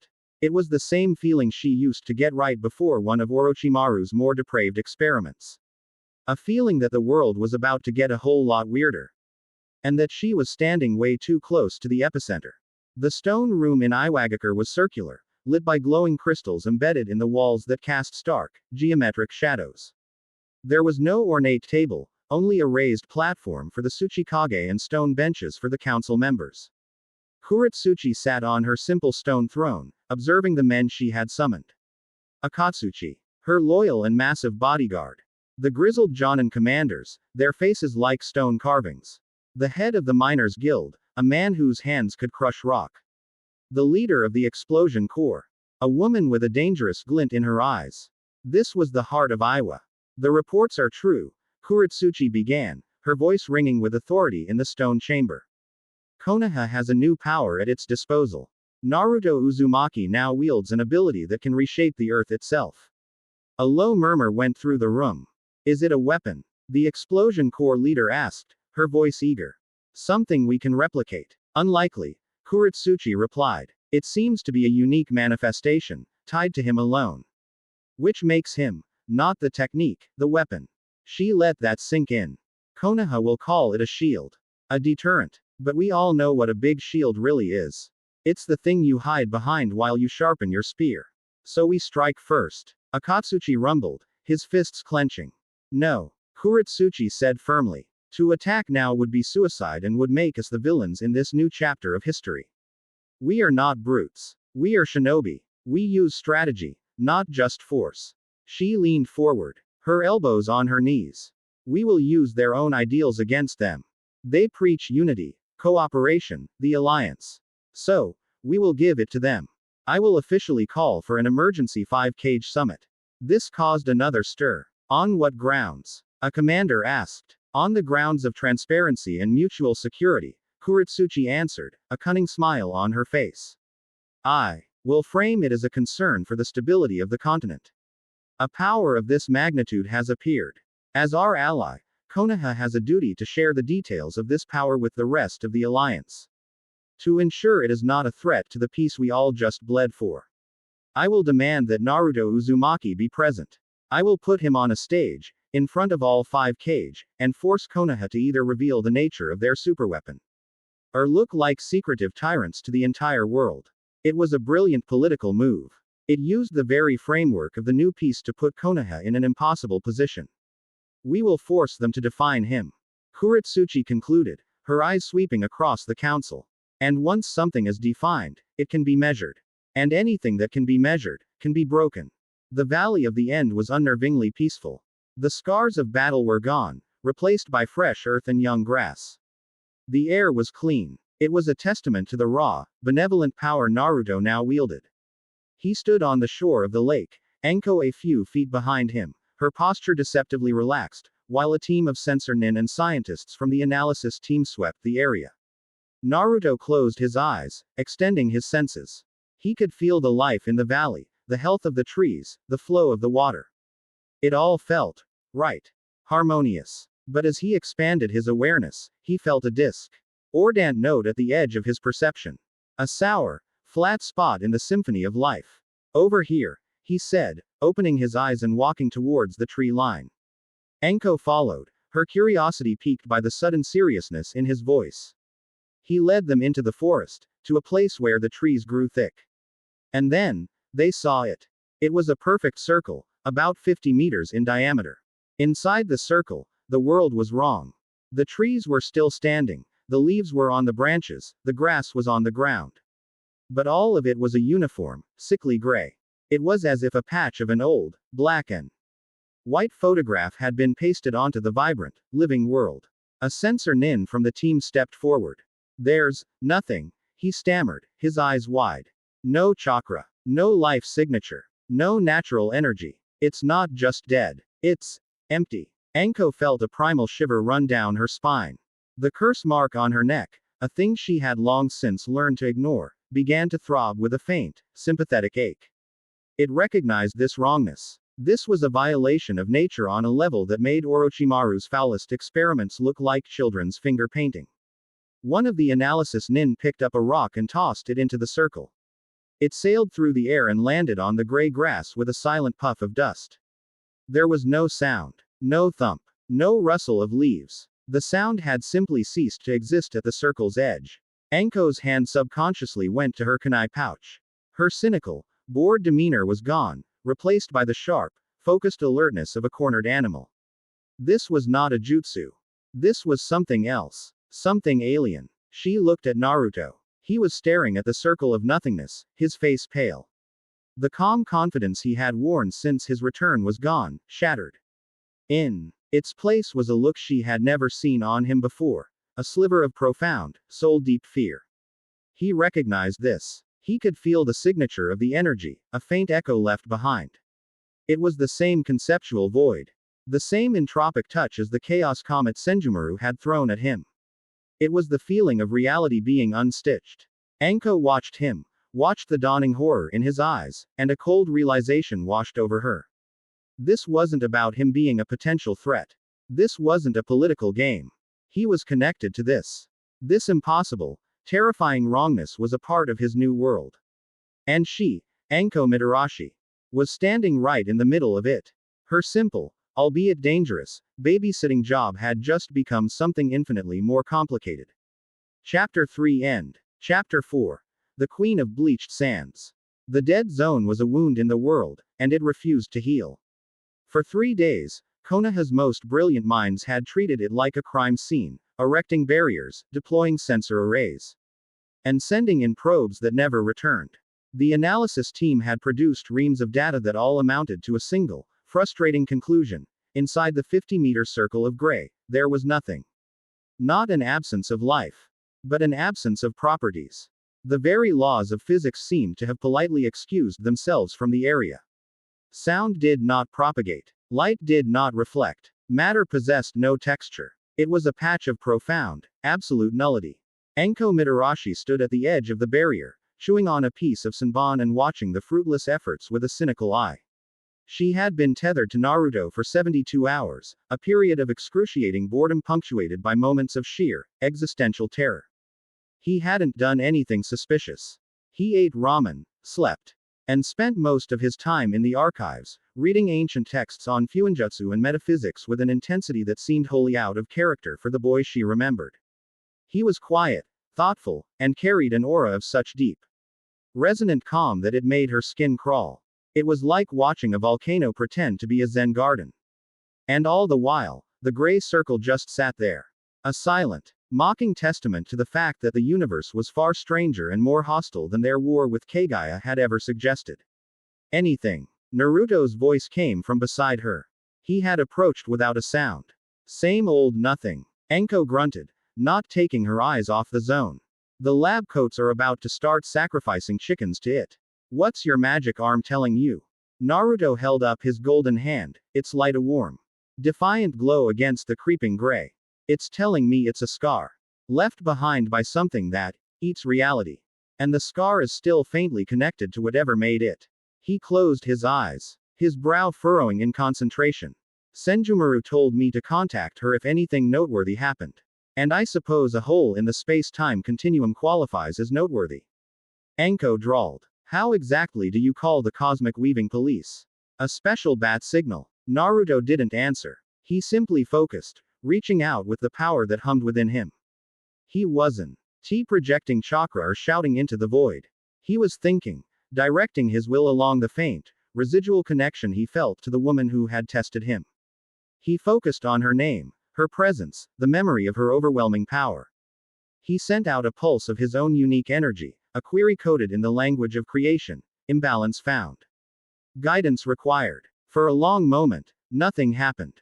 Enko snorted, about to make another sarcastic remark, when the air in front of Naruto shimmered. A single, impossibly fine thread of pure gold materialized from nowhere.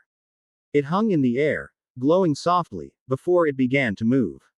It wove itself into a series of complex, elegant characters, a script that danced and flowed like liquid light.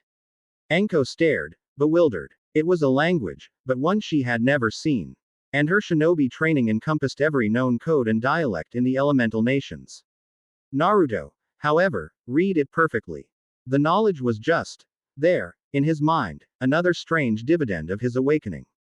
Signature confirmed. Unraveling. Origin traceable. A dimensional plane of negative spiritual energy.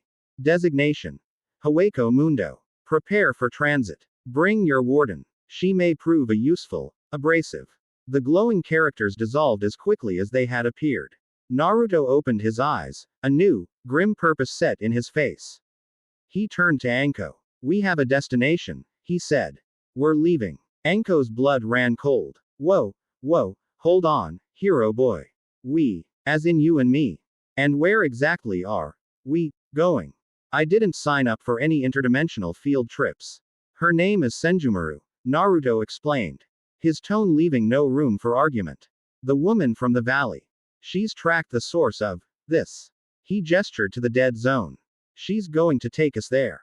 She said to bring you. She said to bring me. Enko repeated, her voice rising in disbelief. Why? Does she need someone to mock her fashion choices? Does the cosmic void have a snake problem I can help with? The fear in her gut was manifesting as sharp, defensive sarcasm. Naruto met her gaze, and his expression was not one of command, but of genuine sincerity. It was far more disarming. Because I need you, Enko. He said plainly. You're a survivor. You've faced things that would have broken anyone else. You understand darkness. Where we're going, it's a world of it. I can handle the big, weird power stuff. But I need someone who can see the traps. Someone who can watch my back against the things that hide in the shadows. I need a shinobi. I need you. Enko was struck silent. No on. He had needed her for anything other than her expendability in years. The council, the village, they saw her as a tool, a relic. But Naruto, this new, strange, godlike Naruto, was looking at her and seeing a skilled and necessary comrade. It was a validation so unexpected it left her momentarily breathless. Her cynicism and her long-dormant sense of duty went to war in her chest. Duty, to her utter astonishment, won the first skirmish. Fine, she bit out, shoving her hands deep into her pockets. Fine, I'll go. But if I get eaten by a dimension monster, I'm haunting your ramen for the rest of eternity. Deal, Naruto said with the faintest hint of his old grin. They met Senjumaru in a secluded training ground an hour later. She appeared as she had before, parting reality like a curtain. And stepping through with an air of sublime impatience. She was dressed in a different, equally elaborate kimono, and her 6 skeletal arms were tapping in a silent, rhythmic tattoo of annoyance. You took your time, she stated. Her gaze sweeping over Anko with dismissive appraisal. This is the abrasive. She smells of dango and cynicism. And you smell like a potpourri factory exploded, Anko shot back before she could stop herself. Senjumaru's eye twitched. Charming. Let us be on our way. The dimensional pathways are unstable near the target area. She gestured, and another seamless portal opened. This one, however, did not reveal a celestial loom. It revealed a tunnel of screaming, chaotic color and howling sound. It was the Garganta, the pathway Arankar used to traverse dimensions. Try to keep up, Senjumaru said, and glided into the chaos without a second thought. Naruto looked at Anko, gave her a reassuring nod, and followed. Anko swore under her breath, a long, colorful street. Ring of curses that would have made a sailor blush, and then plunged in after them. The experience was a sensory nightmare. Anko felt as if her body was being torn apart and reassembled 1,000 times a second. There was no up or down. Only a nauseating vortex of spiritual energy that pressed in on her from all sides. Her shinobi training was the only thing that kept her sane. She locked down her senses, focused her chakra into a protective shell, and fixed her eyes on the back of Naruto's jacket, using him as an anchor in the storm. She could feel the curse mark on her neck writhing, feeding on the negative energy of the place. A deeply unpleasant sensation like having a leech attached to her soul. Just as she felt her formidable willpower begin to fray, they burst through the other side. The transition was jarring. From the screaming chaos of the Garganta, they were delivered into a world of profound, oppressive silence. They stood on sand. But it was not the warm, yellow sand of the land of wind. It was a fine, white powder, as pale as bone dust, that stretched in every direction to a horizon that seemed infinitely far away. Above them, the sky was not blue, but a starless, eternal night. There was no sun. The only light came from a stark, bone-white moon, frozen in a perpetual crescent, its jagged edges looking sharp enough to cut the sky. The air was thin, cold, and static. There was no wind, no sound, nothing. But there was a pressure. A thick, heavy spiritual pressure, Ryutsu, Senjumaru had called it, that felt like being at the bottom of a deep ocean. It made Anko's lungs feel tight and her skin feel cold. She could feel the life being leached out of her, the world itself trying to consume her very presence. Naruto, drawing on his own massive reserves and sage energy, seemed unaffected. Senjumaru looked as serene as if she were taking a stroll in a garden. Haweko Mundo, Senjumaru announced into the silence. The world of the hollows. A desert of the soul. Where the spirits of the dead devour each other to fill the emptiness in their hearts. It's a real fixer-upper, Anko rasped, trying to catch her breath.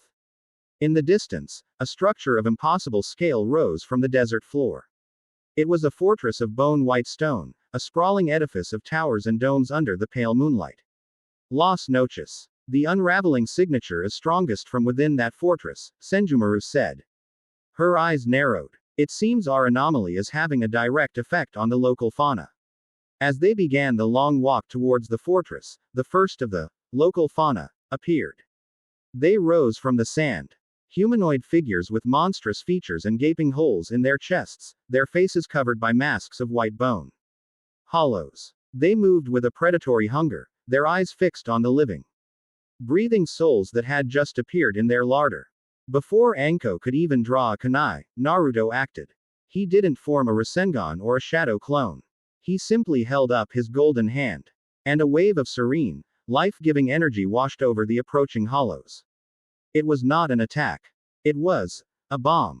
The hollows, driven by an eternity of pain and hunger, froze. The raw, desperate craving in their spiritual signatures seemed to quiet. They looked at Naruto, confused, their mindless aggression momentarily pacified. They then simply sank back into the sand, leaving them alone. Anko stared, dumbfounded. What did you just do? They're just hungry, Naruto said softly, his gaze filled with a pity that was utterly foreign to this world. I can't fill the holes in their hearts. But I could quiet the hunger for a little while. Senjumaru watched him, a thoughtful, unreadable expression on her face. This boy was a walking, breathing paradox. Their approach to Las Noches did not go unnoticed. As they neared the massive gates, 3 figures dropped from the sky to block their path. They were Arankar, powerful hollows who had broken their masks, and they radiated a fierce, hostile energy. A tall, muscular woman with a lion-like appearance, a slender, snake-like woman with green hair, and a sharp-featured woman with the lower body of a deer. Tres Bestias, Senjumaru identified them calmly. The former queen's most loyal retainers. Soul Reapers. The lion-like one, Apache, snarled, drawing the bone-like weapon from her arm. You dare show your faces here? Have you come to finish the job? Quote. Mila Rose and Sung Sun took up flanking positions, their killing intent washing over the desert. Anko instinctively dropped into a defensive crouch, her hand on her snake sword. Hold, Naruto said, his voice calm but firm. He stepped forward, his hands open and non-threatening. He ignored the 3 hostile Arankar and directed his words towards the towering gates behind them. His voice, amplified by a subtle application of chakra, echoed in the silent air. Tear Halibal, he called out. My name is Naruto Uzumaki. I have not come here as an enemy. My world is threatened by the same darkness that is preying on yours. I request an audience. I have come to propose an alliance. His words were met with silence. The Tres Bestias looked at each other, confused by this strange human who knew their lady's name and spoke of alliances rather than battles. After a long, tense moment, the massive gates of Las Noches began to grind open. The throne room of Las Noches was a vast, cold cavern of a space. The high, vaulted ceilings were lost in shadow, and the only light came from glowing crystal fixtures that cast a sterile, white glare on the polished floors. It was a place built for giants and gods, and it made mortals feel small and insignificant. On a simple, unadorned throne of white stone at the far end of the room sat Tear Halibal.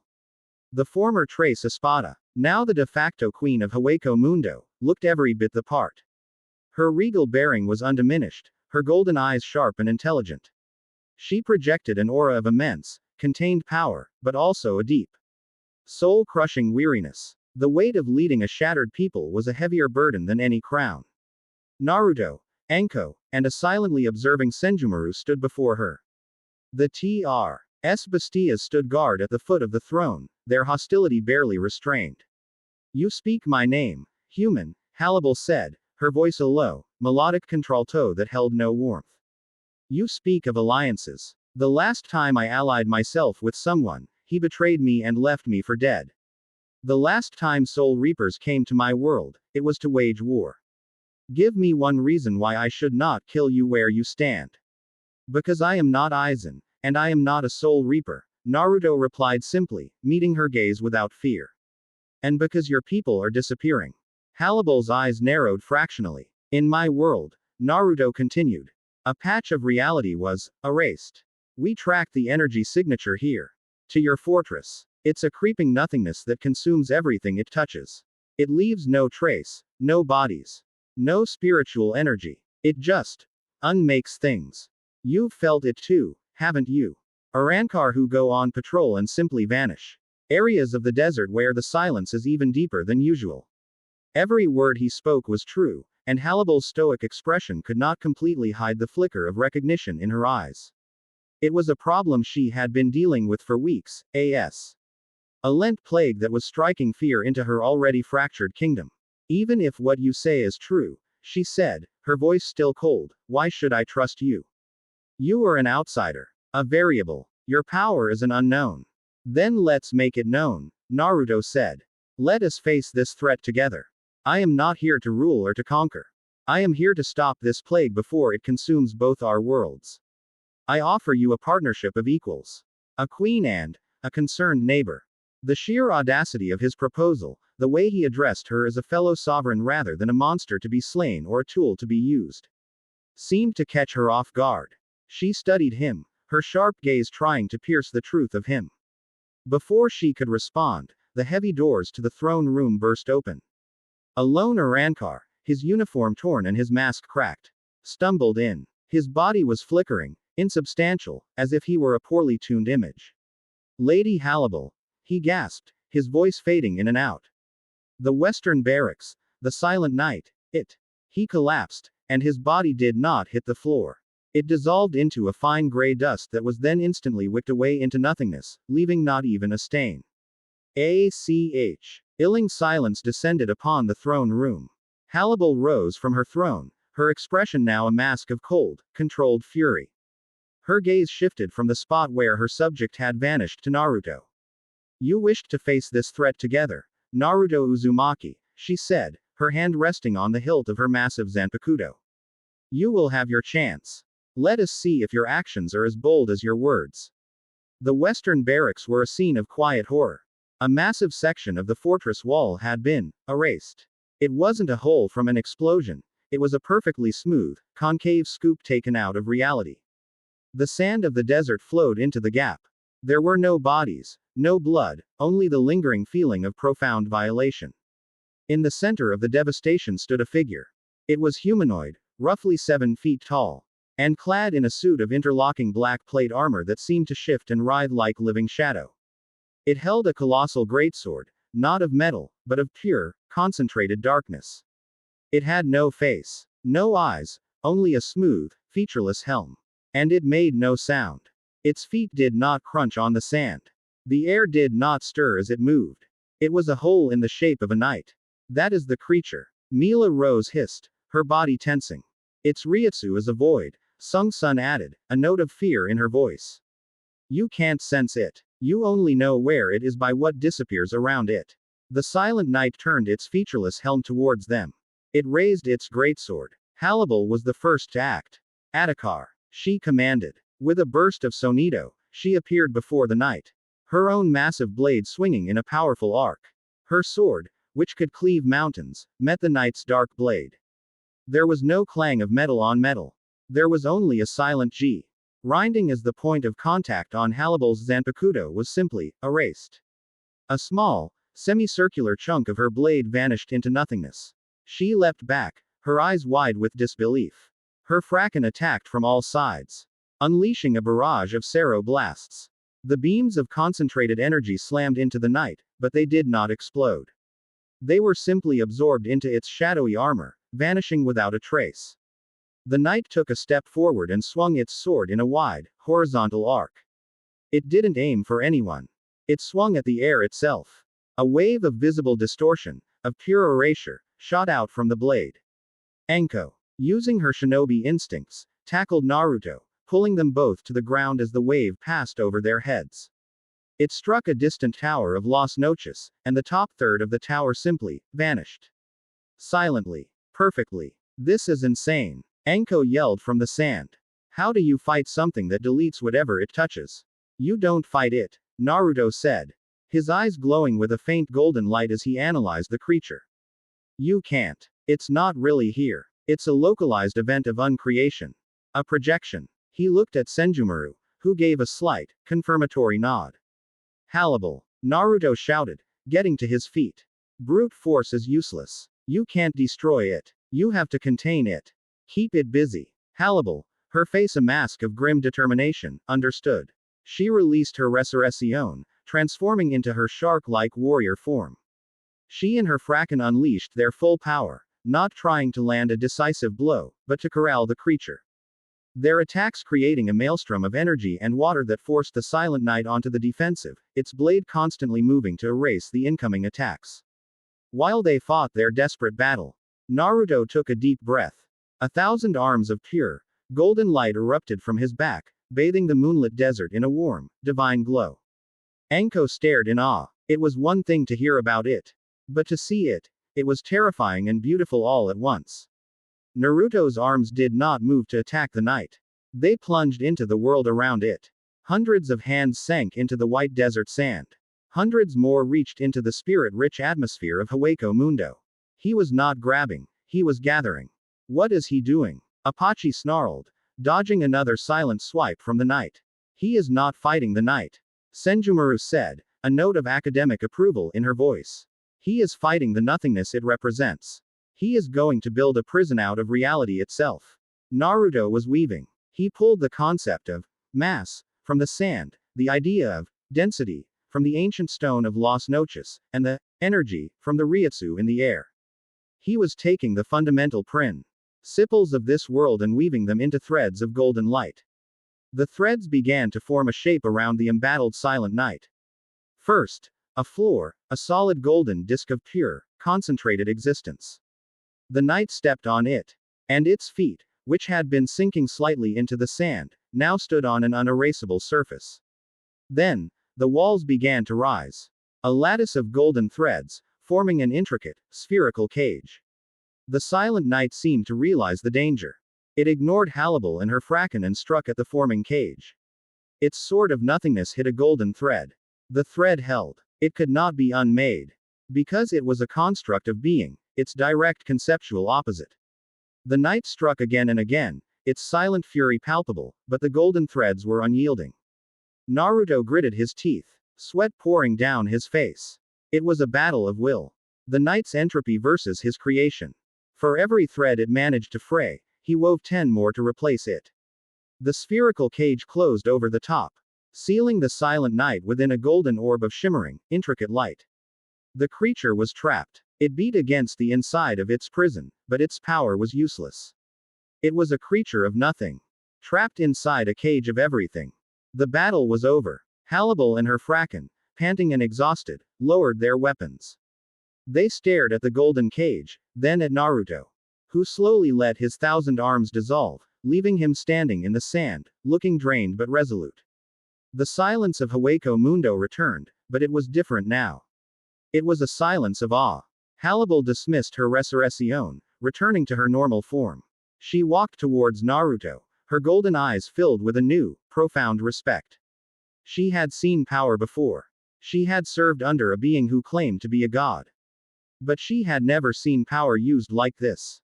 Not for destruction, not for domination, but with the focused, creative precision of a master artisan, to preserve and protect. She stopped before him and gave a slow, deliberate nod. It was a gesture of respect from one sovereign to another. You have proven your words, Naruto Uzumaki, she said, her voice now devoid of its earlier hostility. Hueco Mundo is in your debt.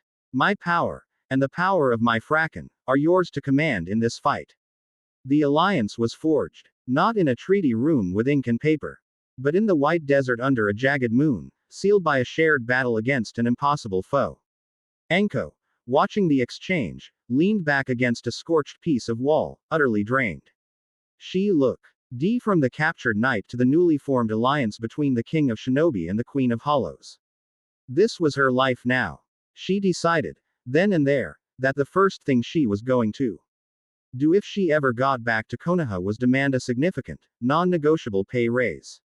Chapter 4 End. Chapter 5. The Librarian of the Void. The golden cage sat upon the white sands of Hueco Mundo, a biak on of defiant order in a land of chaotic emptiness. Inside, the silent night stood motionless, its featureless helm betraying no hint of the cosmic fury contained within. It did not test its prison. It simply was a captured piece of nothingness, held in a box of everything. Senjumaru Shutara observed the construct with the focused intensity of a watchmaker examining a new and baffling timepiece. Her skeletal arms moved with a fluid, analytical grace, not touching the cage, but weaving a complex sensor array around it from threads of pure reishi. She was taking its measure, attempting to understand the nature of the weapon their unseen enemy had deployed. It is a conceptual projection, she mused aloud, her voice a low hum that seemed to cut through the desert silence. Less a being and more a localized law of physics. A bubble of entropy given a convenient, intimidating shape. It doesn't think. It simply unmakes. Enko, standing a safe distance away, shuddered. She had her fill of unmaking for one lifetime. Beside her, Hannibal and her Fracken stood as a silent, stoic honor guard, their initial hostility replaced by a deep, grudging respect for the strange boy who had saved their home. Naruto sat cross-legged in the sand before the cage, his eyes closed. He wasn't resting. He was maintaining the prison. He could feel the constant, subtle pressure of the night against its confinement. A relentless pull towards non-existence. It was like holding a door shut against a vacuum. It required less of his raw power now that it was contained, but it demanded a constant, unwavering focus. The golden light of his phantom arms shimmered just beneath his skin, a constant, contained vigil. The data it radiates is paradoxical, Senjumaru continued, her brow furrowing in a rare display of frustration. One of her hands held a shimmering cat's cradle of threads that pulsed with a discordant light. It is anti-information. For every bit of data I extract, an equal and opposite piece of anti-data is generated. Canceling it out. It is the informational equivalent of a black hole. To try and understand it through conventional analysis is like trying to fill a bucket that has no bottom. So we've got a box full of useless, Anko summarized bluntly. Not useless, Senjumaru corrected, her eyes gleaming with an intellectual fire. Just illegible. The encryption is the nature of the entity itself. There is only one place in all the known dimensions that ever developed the conceptual tools to read such a text. She turned her gaze from the cage to the empty, starless sky. A civilization of archivists. A people who saw knowledge not as a tool, but as the fundamental building block of reality. They built a world that was a library for the multiverse, a place where one could read the chemical composition of a dying star or the emotional subtext of a forgotten prayer. The Cygnus Archive, she said, the name spoken with a reverence that startled Anko. If anyone can decipher this anti-information, it is them. Then that's where we're going, Naruto said, his eyes still closed. His voice was steady, but the effort of maintaining the cage was evident in the taut line of his shoulders. There is a complication, Senjumaru said, her tone growing grim. The archive went silent several centuries ago. All contact was lost. It was assumed they had achieved higher state of informational existence and had simply moved beyond the need for physical communication. She looked back at the caged knight. I now suspect a more hostile cause for their silence. Hannibal stepped forward. My Fracken and I will guard this prison, she stated, her voice resonating with a newfound loyalty. You have saved Hueco Mundo. We will ensure your work is not undone. Go. Find your answers. Naruto opened his eyes and gave her a grateful nod. The cage is self-sustaining, as long as it's not tampered with. It's keyed to my creative energy, and its prisoner is the opposite. They will hold each other in equilibrium. Then go, Hannibal repeated. Senjumaru wasted no more time. A gesture of her hand, and the familiar, seamless portal parted the air of Hueco Mundo. This time, the view beyond was not of Konoha, nor of her celestial loom. It was of a deep, profound blackness, a darkness more absolute than the starless sky above them. A single, faint flicker of silver light pulsed weakly in the far distance. The coordinates are locked, she announced. What remains of the archive is there? Naruto rose to his feet, the strain of his long vigil finally showing on his face. He and Anko shared a look. A world-sized library that had gone silent for centuries, sought out to help them fight an enemy that eats reality. Anko sighed. It wasn't even the weirdest thing that had happened to her this week. They stepped through the portal. The world of white sand and jagged moon vanished, and they were plunged into the silent, chilling embrace of the void. They stood on nothing. Or rather, they stood on a platform of Senjumaru's woven force, a small island of stability in an ocean of absolute desolation. The air was cold, thin, and held the faint, metallic scent of ozone and deep space. But the true horror was not the emptiness, it was the wreckage. They were floating in what could only be described as a dimensional debris field. All around them were massive, crystalline structures. Like shattered panes of glass the size of continents. They drifted aimlessly through the void, their surfaces etched with intricate, glowing script that pulsed and faded like dying embers. These were the books of the Cygnus Archive. The shelves. The very foundations of the library world. But 99% of it was gone. Where there should have been a world, there was only a gaping, ragged hole in reality. It was not black like the void around them. It was a deeper, more profound colorlessness, a patch of existence that had been scoured clean. Naruto could feel it, the same signature as the dead zone in his world. The same energy as the silent night, but on a scale that was sickening to behold. An entire dimension, an entire civilization, had been erased. Devoured. Unmade. This was not a battlefield. It was the cosmic equivalent of a dinner plate, licked clean. By the sage, Naruto whispered, his voice thick with horror. The sheer, genocidal scale of the destruct. Ion was beyond anything he had ever imagined. Enko felt a wave of vertigo, a deep, primal fear that had nothing to do with physical danger. This was a place of profound and utter loss.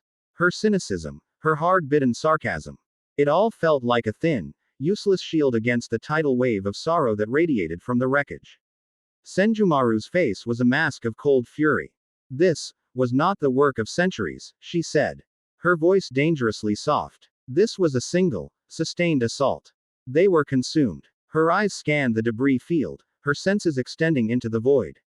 There. That flicker of light I detected from Hueco Mundo. It is the last remnant. The core of the archive's central memory bank. She guided their platform through the silent, drifting wreckage. They passed through the ghost of a city. Transparent buildings flickering in and out of existence. They saw the faint afterimages of the archivists themselves. Tall, slender beings made of pure light and information, their saint moments of terror imprinted on the fabric of space-time. They finally arrived at the source of the light. It was an island, no bigger than one of Konoha's training grounds, floating alone in the ink-black void. The island was a single, massive crystal, a multifaceted jewel that glowed with a faint, silvery light. Its surface was covered in a dense, impossibly complex network of flowing, luminescent script. This was the heart of the library. The last book. And sitting in the center of it, amidst the swirling, holographic data streams, was a figure. It was a young woman, perhaps no older than Naruto. She was painfully thin, with long, silver hair that seemed to bleed into the light of the crystal she sat upon. She wore a simple, sleeveless white robe that was frayed at the edges. Her skin was pale, almost translucent, and marked with faint, glowing lines of script that mirrored the ones on the crystal, as if the knowledge of this place was tattooed onto her very soul. She sat with her knees drawn up to her chest. Her arms wrapped around them, her head bowed.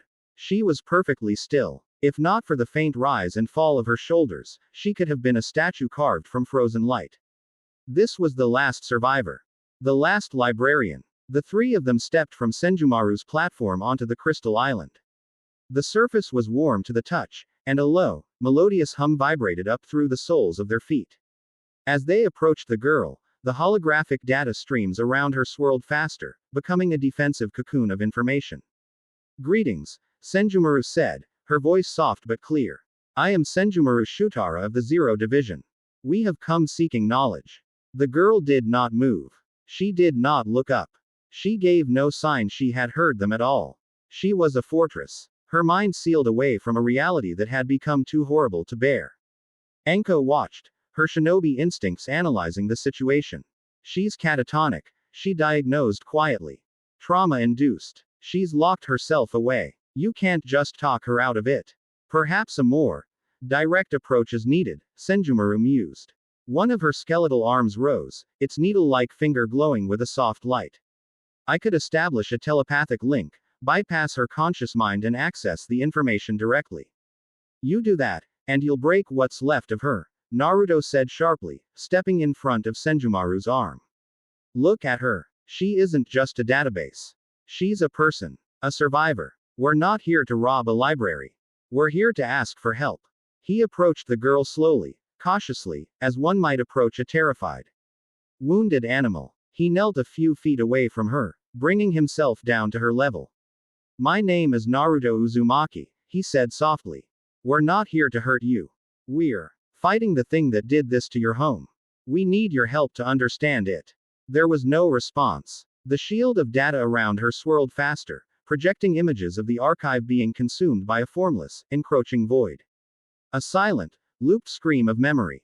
Naruto sighed. Logic wasn't working. Persuasion wasn't working. Brute force was out of the question. He looked at her, truly looked at her, and saw not a librarian or a key to their problems, but a lonely, terrified girl adrift in the wreckage of her entire existence. He knew that feeling. The crushing weight of being utterly, completely alone. He closed his eyes and reached for his power. But this time, he did not call upon its vast, world-shaping potential.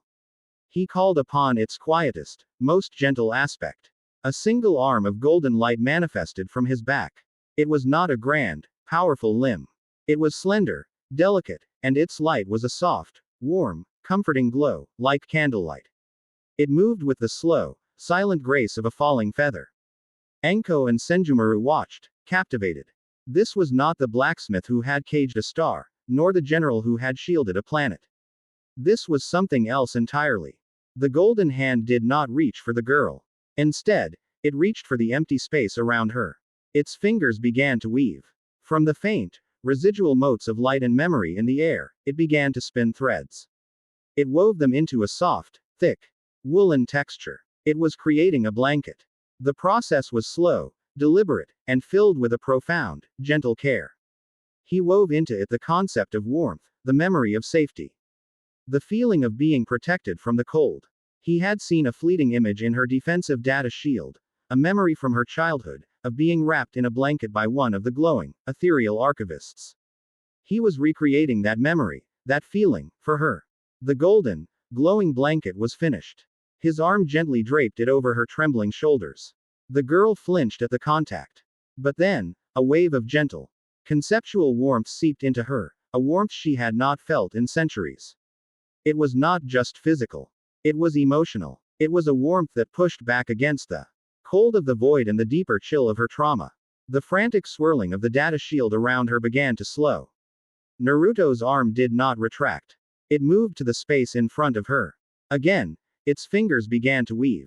This time, it gathered motes of starlight and residual energy and shaped them. It formed a small, delicate, ceramic-looking cup. He then reached into his own memory, the memory of the tea Iruka sensei used to make him after a hard day of training. He wove the concept of that simple, comforting brew, the scent of herbs, the soothing heat, the taste of home, and filled the cup with a warm, steaming, translucent liquid. He placed the cup on the crystal floor in front of her. An offering. A simple, profound act of kindness in the face of cosmic annihilation. He had not tried to break down her walls. He had simply offered her a comfortable place to be, should she choose to come out. For a long time, nothing happened. The girl remained motionless. Then, slowly, infinitesimally, her head lifted. Her eyes were the color of liquid silver, and they were vast, ancient, and filled with an almost unbearable sadness. They looked at the cup. They looked at the blanket draped over her shoulders. Then, they looked at Naruto. Her lips, pale and dry, parted. A single, crystalline tear traced a path down her cheek. It has been a long time since I have felt warm, she whispered. Her voice was a fragile, melodious chime, rusty from centuries of disuse. The data shield around her dissolved completely. She reached out with a trembling hand and touched the blanket, her fingers tracing the patterns of woven light. You create, she said, her voice filled with a childlike wonder. He only uncreates. Who is he? Naruto asked gently. The girl's silver eyes clouded over with a deep, ancient terror. It has no name, she said. We called it the Ouroboros void. The silent eater. It is the universe's shadow. A sentient entropy. It is drawn to great concentrations of knowledge, of order, of power. It feeds on them. It came here, to the archive, because we were the greatest repository of order in existence. It devoured our stories, our histories, our memories, and once it had eaten our knowledge. It began to eat our reality. She looked around at the shattered, drifting crystals, the ghosts of her home. This is all that is left. I survived only by anchoring myself to this final data core and purging my own consciousness. I became a book, so it could not read me. She finally looked directly at Naruto, her silver eyes seeing something more than just the man before her. It is drawn to you, she said, a new urgency in her fragile voice. Your power, it is the brightest light of creation this universe has seen in eons. You are a feast. The void will not just be drawn to you. It will hunt you. It will unravel everything you have ever touched to get to you. She pulled the woven blanket tighter around her shoulders, a newfound resolve hardening her gaze. My name is Alara, she said, her voice growing stronger. I am the last scholar of the Cygnus Archive. The void took my home, my people, my entire history. I have nothing left but the knowledge of what it is and how it works. She looked at Naruto, at the being whose power was the perfect antithesis to the monster that haunted her existence. She had found a new purpose. A new hope. A reason to leave her self-imposed prison. I will help you, she declared. I will teach you how to read the anti-information. I will show you how to fight a shadow. In return, you will give me one thing. Anything, Naruto said without hesitation. Alara's silver eyes blazed with the cold fire of a distant star. You will help me give it an ending. You will help me write the final chapter of the Ouroboros Void. Chapter 5 End. Chapter 6. A Summit of Cage and Gods. The journey back to Konoha was a surreal affair. They returned not to the secluded training ground, but directly to the antechamber of the Hokage's office. Stepping through one of Senjumaru's seamlessly woven portals into the heart of their own world's power. The transition was jarring. One moment, they were in the desolate, silent ruin of a library dimension, the next. They were surrounded by the familiar scent of oiled wood, old paper, and the nervous chakra signatures of the Hokage's personal guard. Enko stumbled, a hand flying to her had to ward off a wave of dimensional vertigo. Naruto stood firm, his presence a calming anchor. Between them, Alara of the Cygnus Archive simply was. She stood perfectly still, her silver eyes taking in every detail of the room with an unnerving, analytical intensity. She was a being of pure information thrust into a world of messy, organic substance, and her senses were cataloging everything from the grain of the floorboards to the precise hormonal fluctuations of the Anbu guards hiding in the rafters. Kakashi and Shikamaru were waiting for them. The sight of Alara, a being whose existence was a complete unknown, caused Shikamaru's lazy, intelligent eyes to widen in alarm. Kakashi, ever the stoic, simply raised an eyebrow. Naruto, he began, his voice heavy with a weariness that went beyond physical exhaustion. Your timing is inconvenient.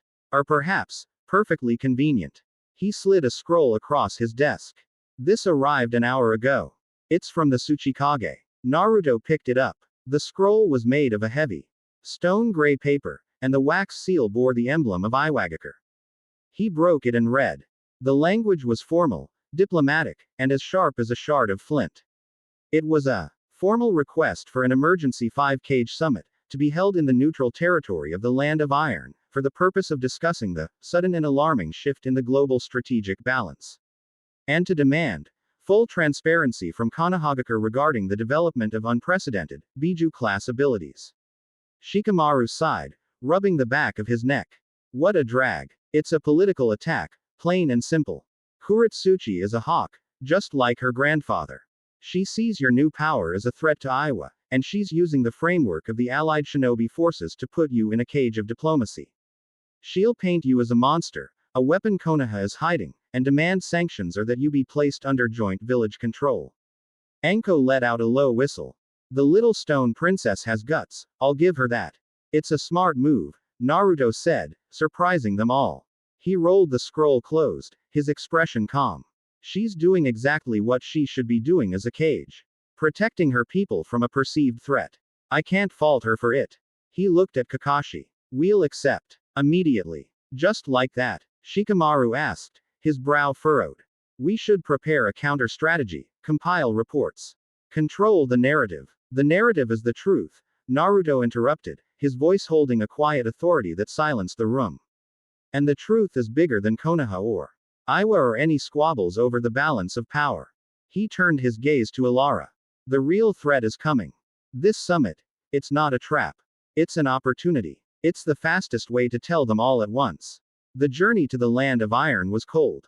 A thick blanket of snow covered the mountainous country, muffling all sound and painting the world in stark shades of white and gray. The air was thin and bit at the lungs. Each breath a small, fleeting cloud of steam. The Konoha delegation traveled on foot, a small, grimly purposeful group against the vast, indifferent landscape. Naruto led the way, with Kakashi at his side. Shikamaru, Enko, and two of Kakashi's most trusted Anbu guards formed a protective diamond around the delegation's most precious and fragile asset, Alara. The last scholar the Cygnus Archive was not built for the rigors of the physical world. She moved with a stiff, uncertain gait, her simple white robes providing little protection against the biting wind. Anko, with a long-suffering sigh, had draped her own heavy trench coat over the girl's thin shoulders.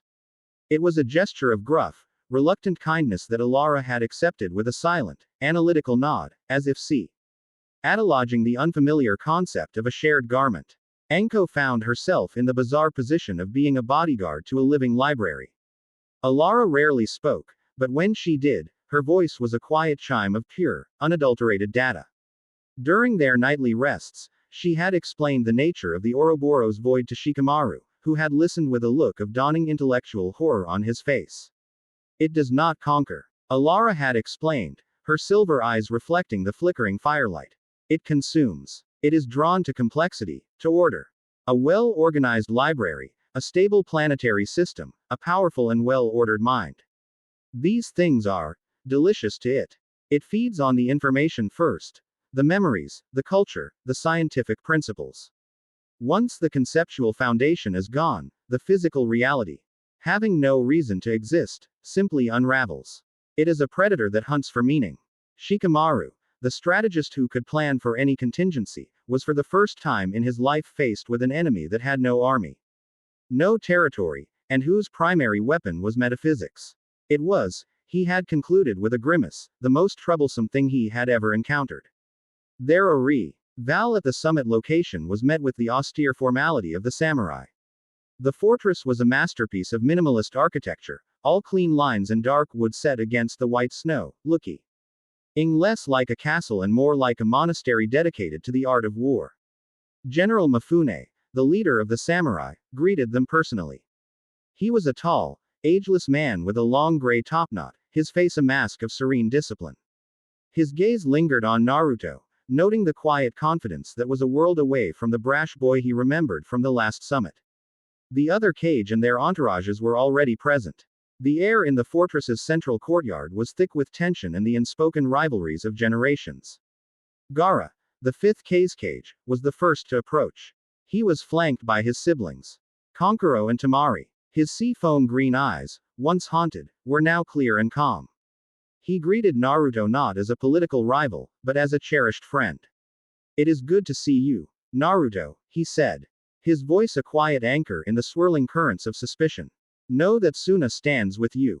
Darui, the fifth Raikage, leaned against a pillar, his expression one of bored languor that did little to hide the sharp, calculating mind behind it. He gave Naruto a lazy two-fingered salute.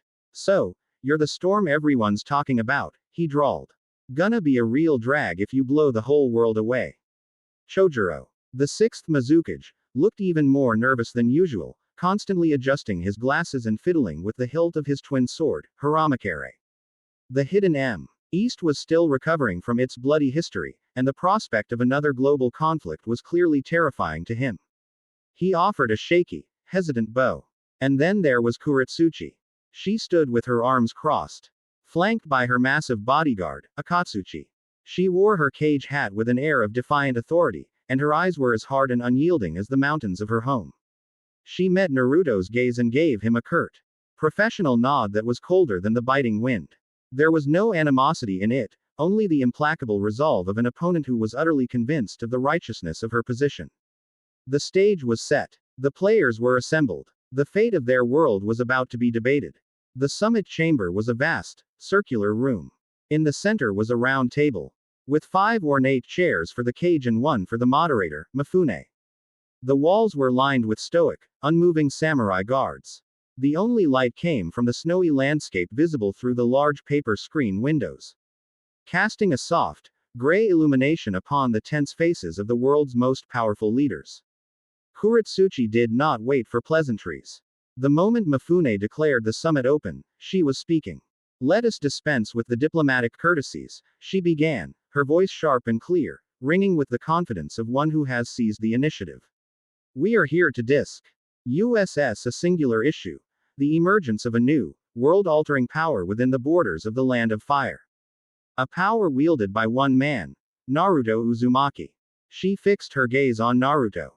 "Reports indicate you now possess the ability to alter landscapes, to create matter from nothing, and to engage with beings from other dimensions. You have, in effect, transcended the scale of a shinobi and become something else. A living god. A walking biju with no leash. This is not an accusation, she continued, her tone eminently reasonable. It is a statement of strategic reality. The peace we have just GHT and bled for is predicated on a delicate balance of power. That balance no longer exists. Konoha now holds a weapon of absolute deterrence, and a weapon of absolute deterrence is also a weapon of absolute conquest. That is not Naruto's intention, Gaara interjected calmly. Intention is irrelevant, Kuretsuchi shot back, not missing a beat. It is capability that matters. Today, his intentions are noble. But what of tomorrow? What of the next Hokage who inherits this power? Iwagakure cannot and will not stake its future on the continued goodwill of one man. My duty is to my village, not to Naruto Uzumaki's halo. She leaned forward, her eyes sweeping over the other cage.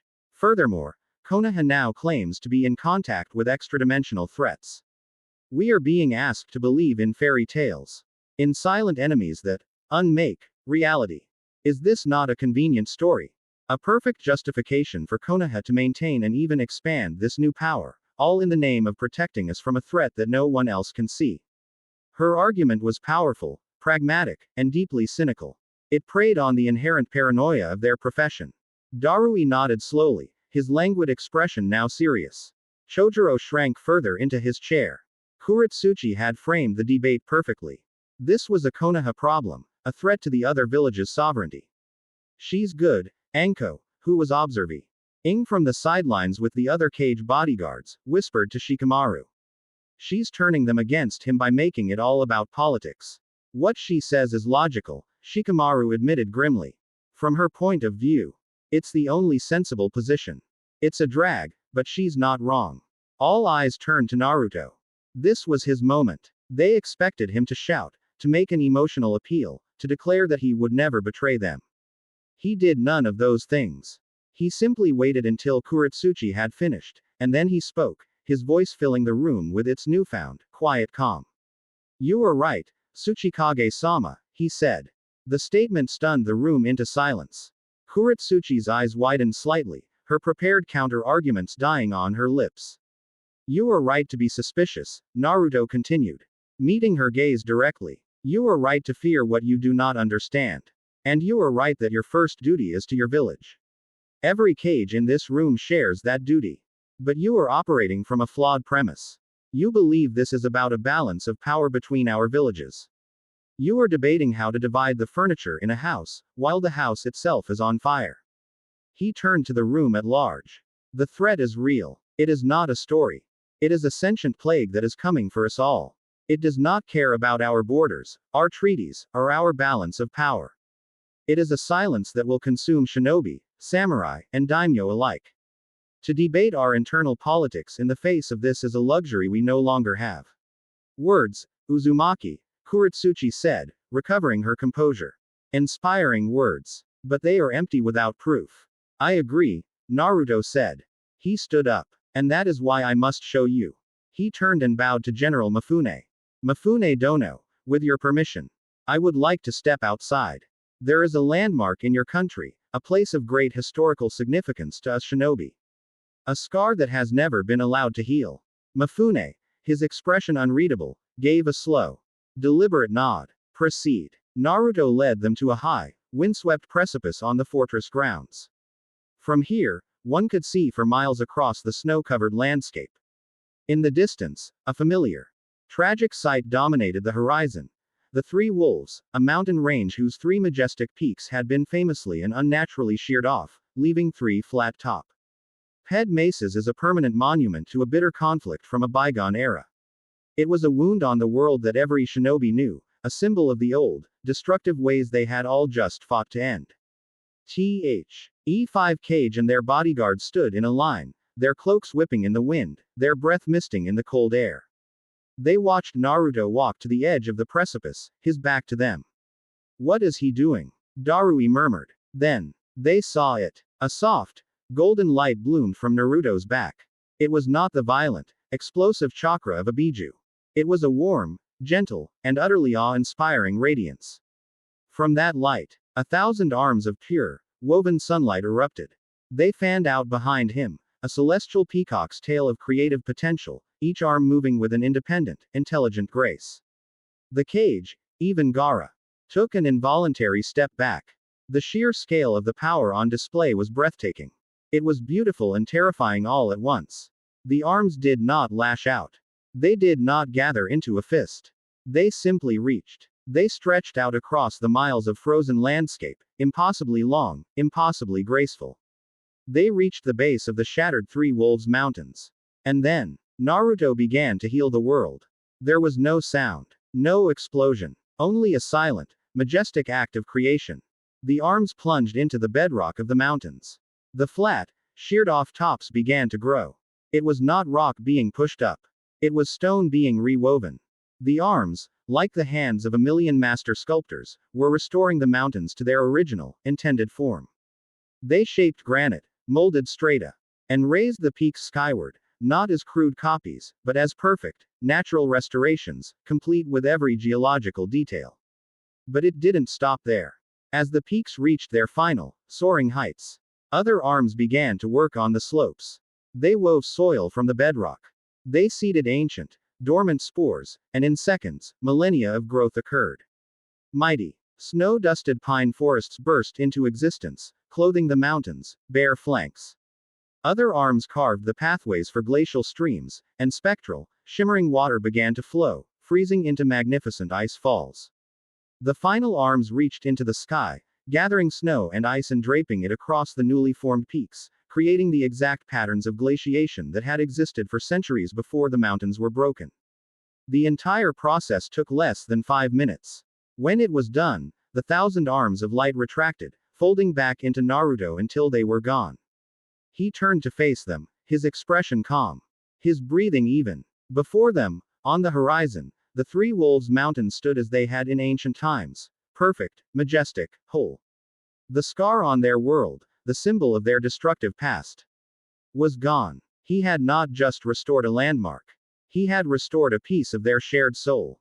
Silence. Absolute, profound, soul-shaking silence. The 5 most powerful shinobi in the world, leaders of nations, veterans of 100 battles, stood and stared, their minds unable to fully process what they had just witnessed. They had seen jutsu that could destroy mountains. They had never even conceived of a power that could create them. It was Kuretsuchi who broke the silence. Her face, which had been a mask of stone and suspicion, had crumbled. Her eyes were wide, and in their depths was a look of pure, unadulterated awe. She understood power in all its forms, political, military, economic. And she had just witnessed a form of power so far beyond her understanding that it had fundamentally broken her worldview. He could have turned his power on Iwagakure. He could have leveled her village or raised a wall around it. Instead, he had chosen to heal a scar. She began, her voice a choked whisper. She cleared her throat, struggling to find the words. I was wrong. She looked at Naruto, and for the first time, she was not looking at a political rival or a weapon. She was looking at him. The man. That was not the act of a weapon. That was the act of a builder. Iwagakure withdraws its opposition. You have our full support. Her capitulation was so total, so immediate, that it broke the spell. Darui let out a long, low whistle. Well, damn, he said, shaking his head in disbelief. Clouds in. No way we're sitting this out. The mist will help in any way we can. Chojuro stammered, his eyes still fixed on the impossible new mountain range. At that moment, Anko stepped forward, holding a scroll. If you needed any more proof, she said. Her usual sarcasm replaced by a grim seriousness, this is what the threat actually looks like. She unrolled the scroll. It was a detailed rendering, created by an artist from the analysis team's data, of the dead zone. She provided the data, the recordings of the silence, the first-hand account of the absolute nothingness. Alara then stepped forward, her silver eyes sweeping over the cage. What you see is a footprint. The last librarian said, her quiet voice commanding their full attention. I am all that is left of a world that has been consumed. The Ouroboros void is coming. It will not negotiate. It will not stop. It will simply erase you. All of you. Your villages. Your history. Your memory. The choice before you is not about politics. It is about existence. That was the final stone in the arch. The demonstration had shown them Naruto's character. The data and Alara's testimony had shown them the face of their enemy. General Mifune stepped forward, bowing deeply to Naruto. The land of iron and its samurai have remained neutral in the affairs of shinobi for generations. But this is not a shinobi affair. This is a defense of the world itself. Our swords are yours. Gaara placed a hand on Naruto's shoulder. A proud, supportive smile on his face. The alliance was forged. Unanimous. Absolute. They stood together on the precipice. The five Kage, the samurai general, N. D. the boy who had become something more, looking out at the mountains he had made whole. They were no longer rivals, no longer leaders of disparate, bickering nations. They were the last line of defense for a world facing the silent, encroaching dark. Chapter 6 End. Chapter 7. The Loom of Whispered Hearts. Senjumaru's personal domain was not a place one simply walked into. It existed in a fold of the royal realm. A pocket of reality spun from her own will and aesthetic. To enter it was to step into her mind. The transition was seamless, a silent parting of the dimensional veil, and suddenly, the stark, militaristic neutrality of the land of iron was gone, replaced by a world of impossible, serene beauty. The air itself felt different. It was warm, perfectly still, and carried the clean, starry scent of ozone mixed with something ancient and floral, like blossoms that had been pressed between the pages of a million-year-old book. They stood on a pathway of polished, milk-white material that felt like cool silk under their feet. The path meandered through a garden where the concept of plant had been treated as a vague suggestion. Trees with trunks of spun silver had leaves of emerald green brocade. And from their branches hung, not fruit, but perfectly tailored shihakusho, growing like ripe plums. Flowers with petals of layered chiffon bloomed in slow, hypnotic motion, releasing puffs of shimmering, scented dust.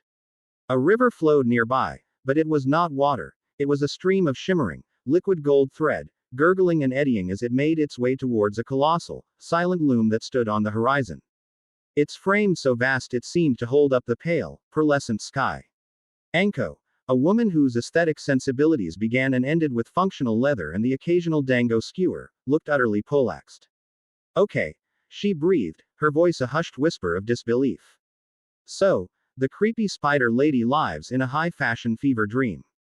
Got it. Kuretsuchi's reaction was more subtle, but no less profound. Her pragmatic, geologist's mind was struggling to process a world not carved from stone but woven from thread. She ran a hand along a balustrade made of what looked like petrified lace. Her expression a mixture of strategic appraisal and pure, unadulterated shock. This was a display of power, she realized, more intimidating than any army. This was the power to dictate the very laws of physics on a whim. Hannibal, ever stoic, simply observed, her golden eyes taking in the effortless perfection of the place. She was a queen of a harsh, brutalist kingdom of sand and stone. This place was its polar opposite, a testament to an order so absolute it felt almost suffocating. Alara, however, looked as if she had finally come home. Her silver eyes drank in the patterns, the flawless symmetry, the flow of creative energy.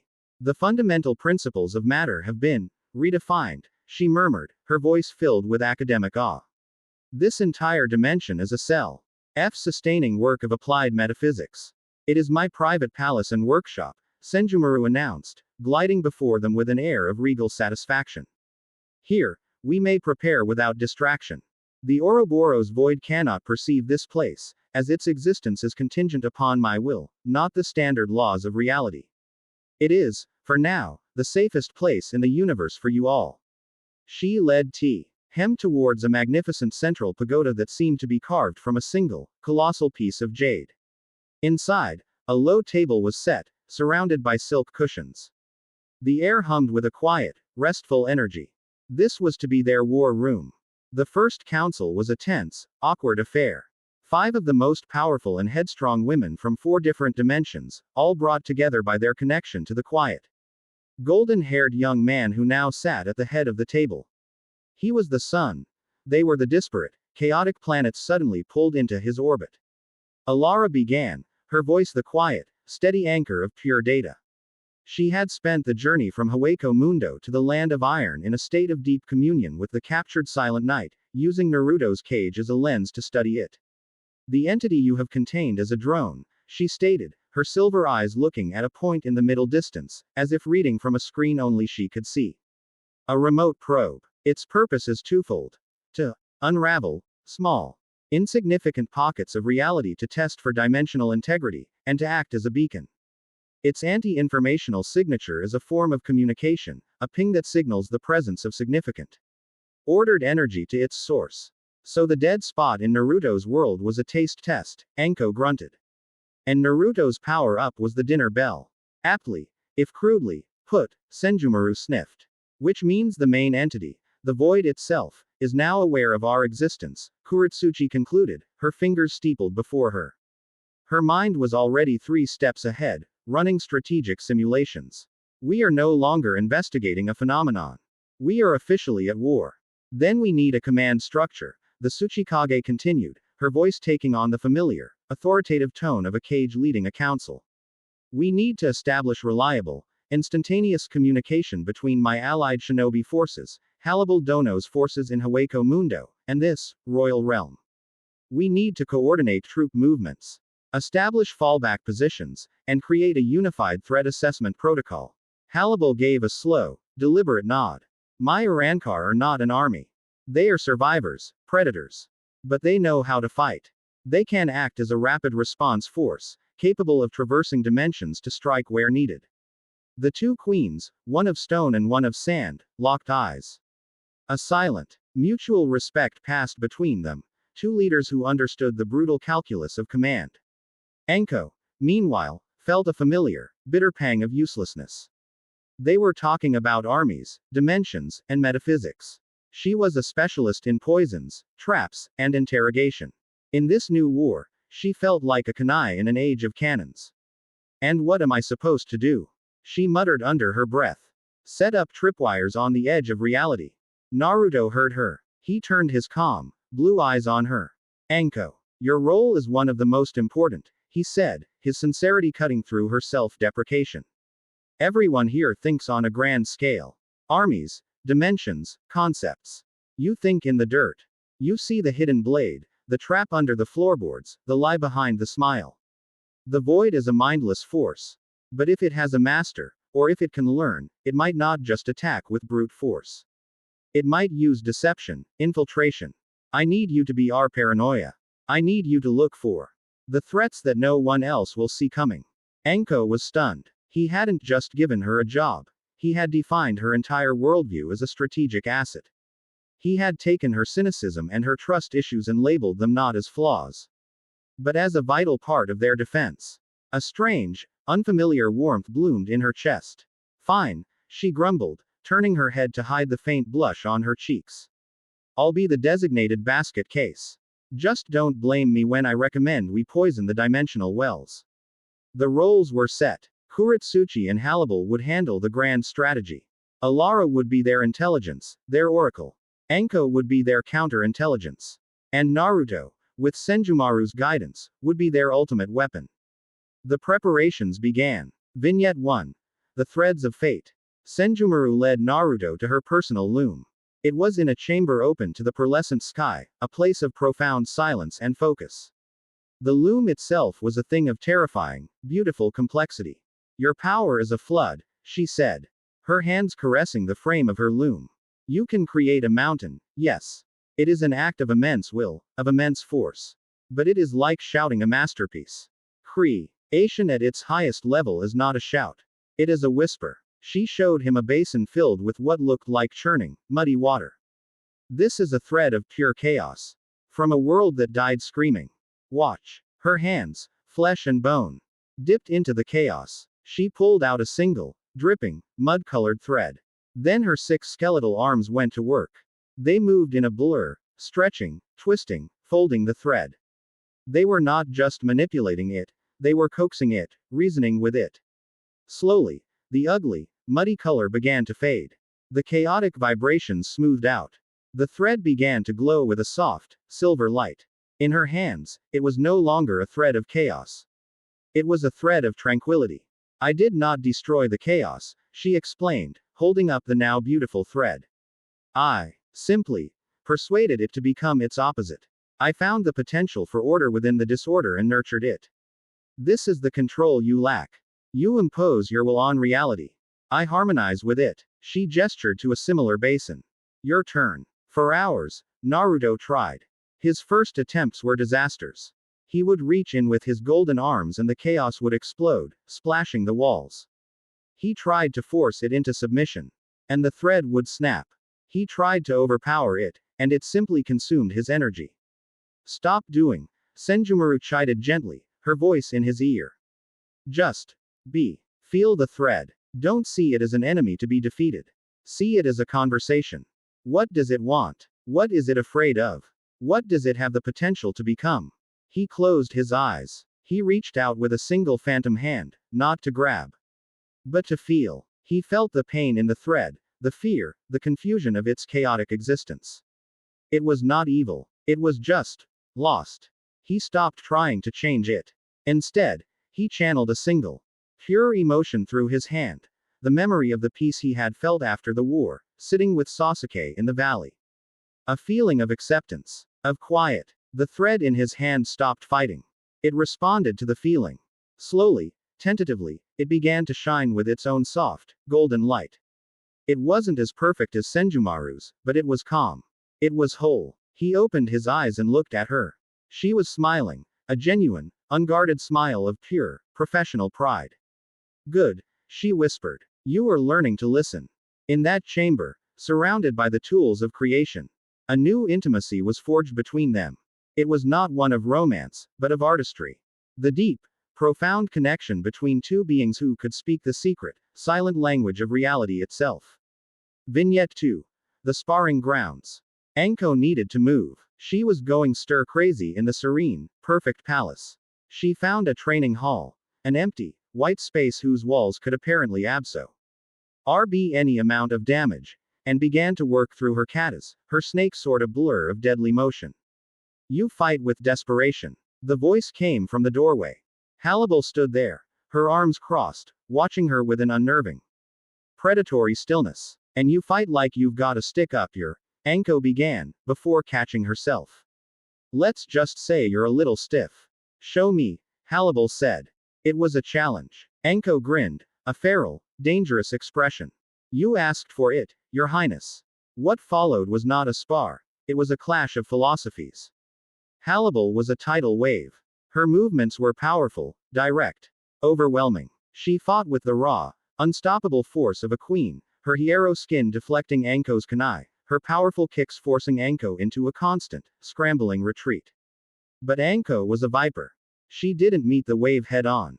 She flowed around it. She used the entire space, her movements erratic, unpredictable. She threw smoke bombs filled with a paralytic incense she'd brewed herself. She used hidden snakes to strike from impossible angles. She sacrificed her sword in a feint to get close enough to place a paper bomb on Hannibal's back. The fight ended with Hannibal's blade at Anko's throat. And Anko's hand, holding a kunai tipped with a fast-acting neurotoxin, pressed against the one vulnerable spot under Hannibal's jaw she had identified 10 minutes earlier. A perfect stalemate. Hannibal withdrew her sword. You are a creature of shadows and poison, she observed, her voice holding no judgment, only fact. And you're a sledgehammer, Anko retorted, breathing heavily. You just walk through the wall. Sometimes, it's smarter to use the door. Or, a window you break in the back. A flicker of something, amusement, respect, danced in Hannibal's golden eyes. Perhaps you can teach my Fracken some of your unorthodox methods. They are powerful, but they lack subtlety. Anko was taken aback. You want me to teach your monster squad how to fight dirty? I want them to survive, Hannibal replied simply. A strange, unexpected bond of professional respect was formed in that white room.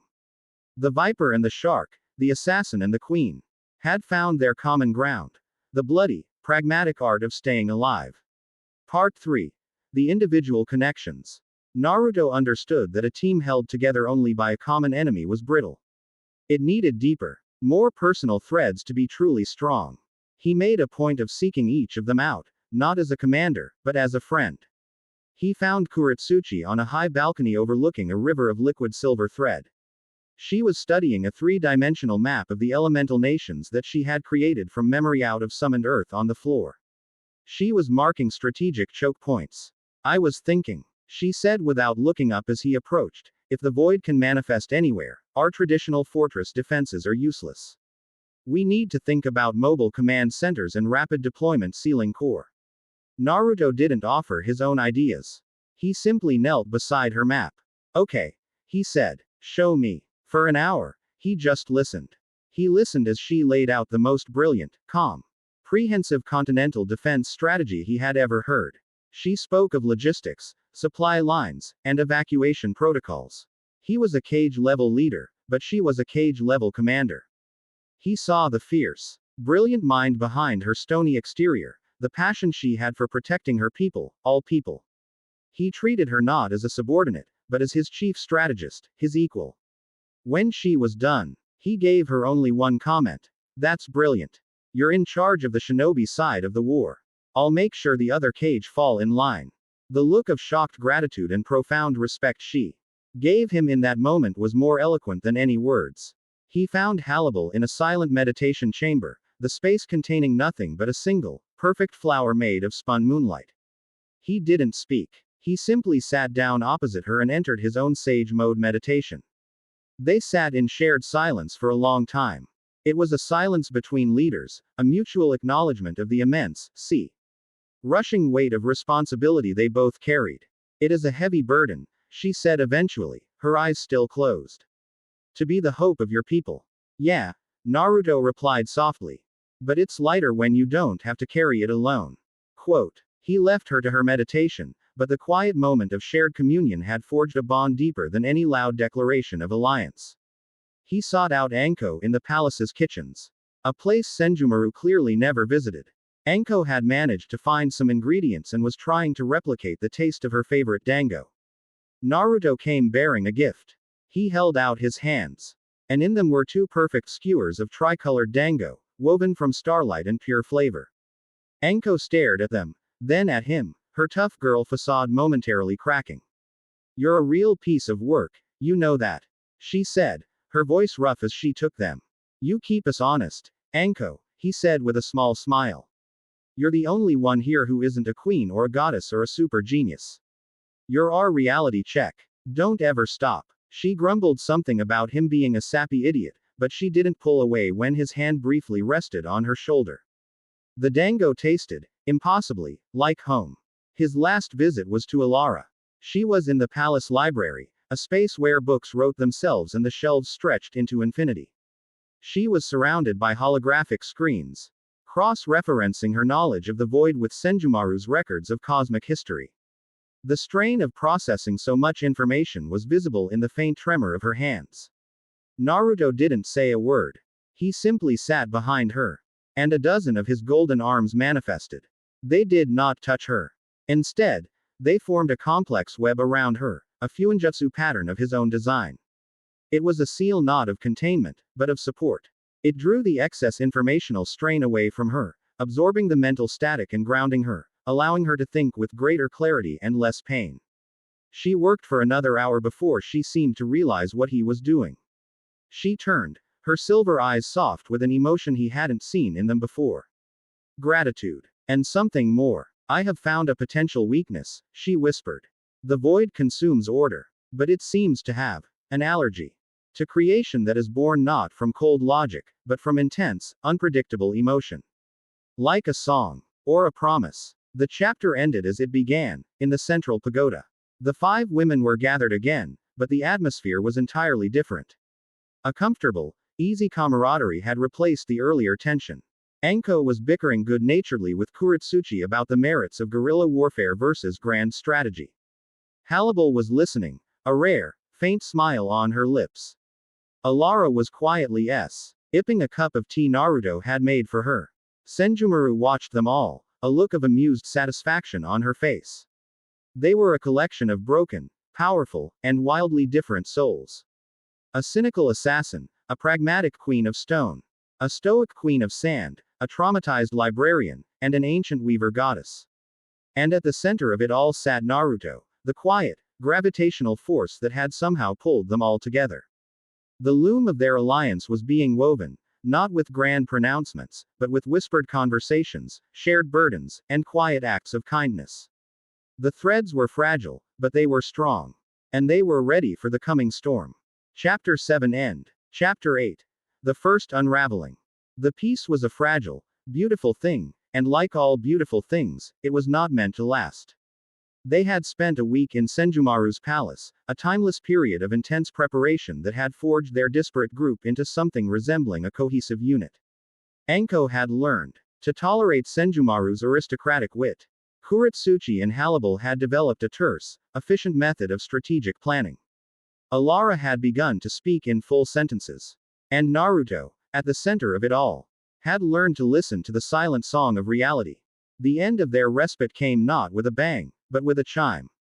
It was a sound none of them had heard before, a single, deep, sorrowful note that resonated through the very fabric of Senjumaru's dimension. It was a sound of profound wrongness, a celestial alarm bell signaling a tear in the great tapestry. In the central pagoda, a vast, shimmering display of woven light materialized in the air. It was a map of the connected dimensions, a complex orrery of worlds. A single, angry, red blotch had appeared, festering like a gangrenous wound.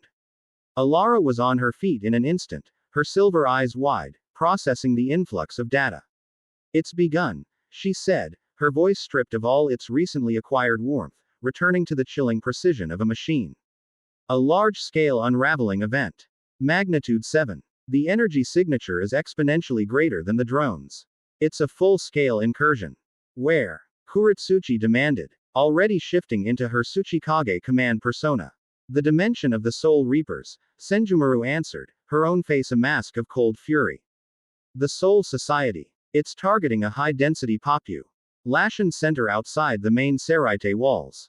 The Rukongai. The poor districts, Halibal murmured, a flicker of empathy in her golden eyes. She knew what it was to lead a nation of the dispossessed. It strikes at the vulnerable first. Quote. It strikes where the spiritual density is highest and the order is most chaotic, Alara corrected, her gaze fixed on the pulsing red light. A perfect environment to feed and expand. We have to move now. Its rate of expansion is logarithmic. The calm of the past week shattered. The time for training was over. Kuretsuchi was already barking out potential strategies. Thinking in terms of containment zones and evacuation vectors. Anko was checking her pouches, her knuckles white, a familiar, feral gleam in her eyes. The hunt was on. Halibal stood, her hand resting on the hilt of her Zanpakuto. Her presence a silent, immense weight of power. Naruto met Senjumaru's gaze across the room. A silent understanding passed between them. The lesson was over. The performance was about to begin. "Let's go," Naruto said, his voice a calm, solid center in the rising storm. Senjumaru's portal tore open, not into a chaotic tunnel, but directly into the targeted world. The view beyond was not yet of the gray nothingness, but of the life it was about to consume. They stepped through and were assaulted by a cacophony of sensation. They stood on a rooftop overlooking a vast, sprawling district. It was a city of endless, tightly packed wooden buildings, teeming with a vibrant, chaotic river of souls. The air was thick with the smell of cooking food, of dust, of incense. And of a million lives being lived. The noise was immense. The chatter of crowds, the laughter of children, the calls of merchants, the distant clang of a blacksmith's hammer.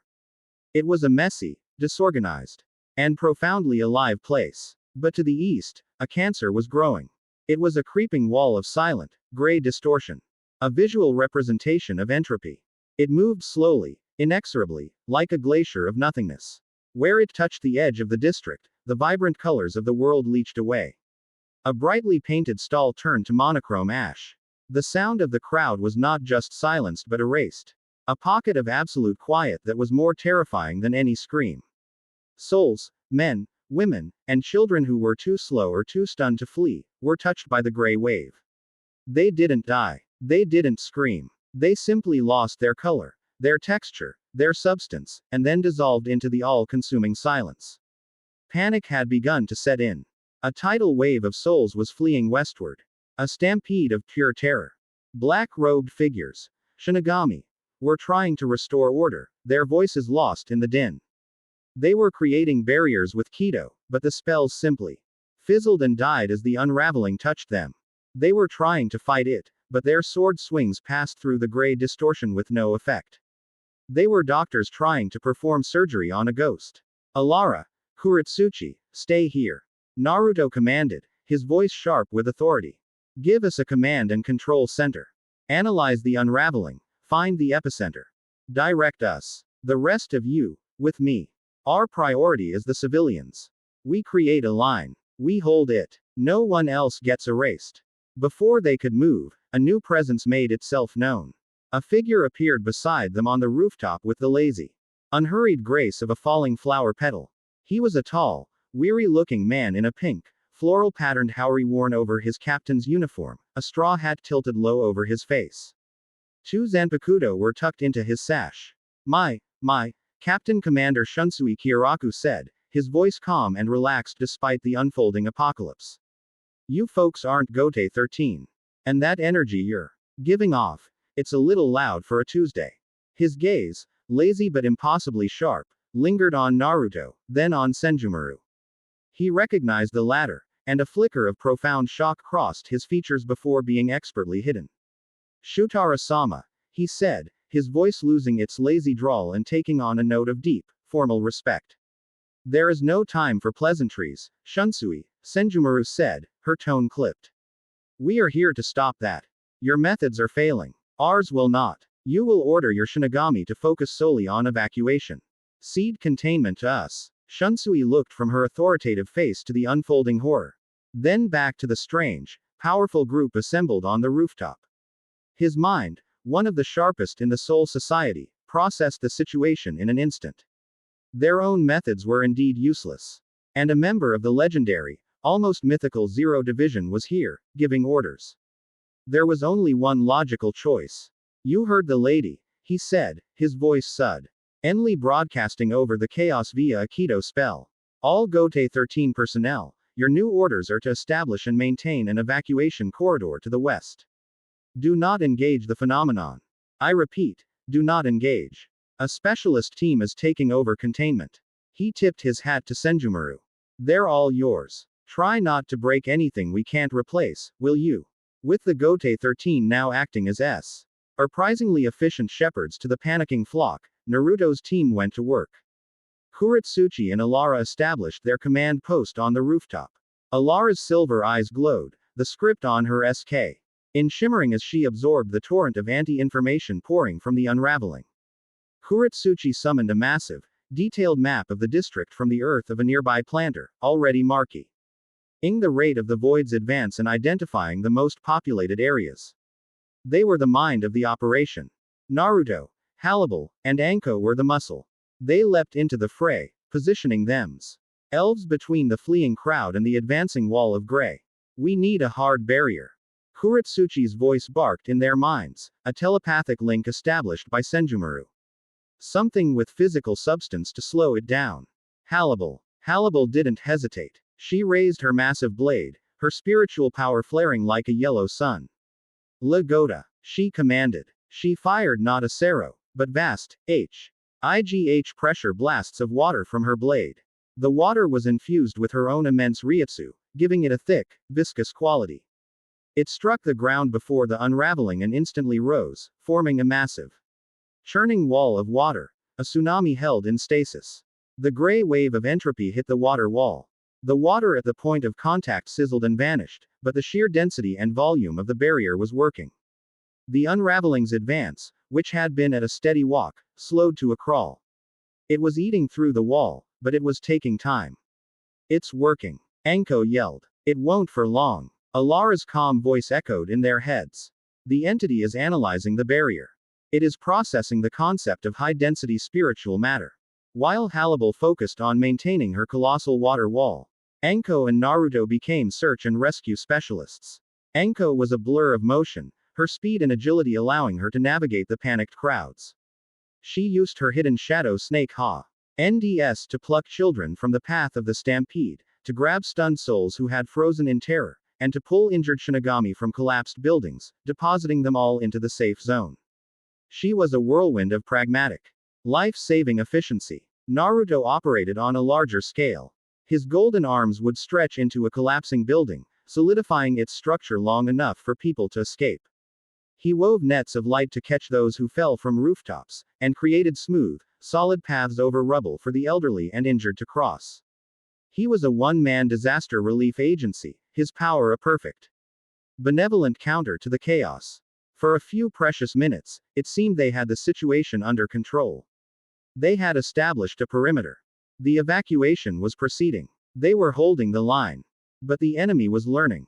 Incoming. Alara's voice suddenly screamed in their minds, the first crack in her inhuman composure. It's adapting. It's generating countermeasures. From the gray, distorted face of the unraveling, black, shadowy forms began to emerge. They solidified into the now familiar shapes of the Silent Knights. Dozens of them. They were not targeting the Shinigami or the fleeing souls. They walked directly towards Hallibal's water wall, their swords of nothingness held ready. They're going for our barrier.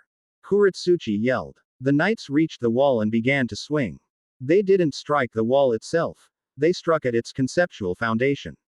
With each silent swing, a huge chunk of Hallibal's water barrier was simply erased from existence.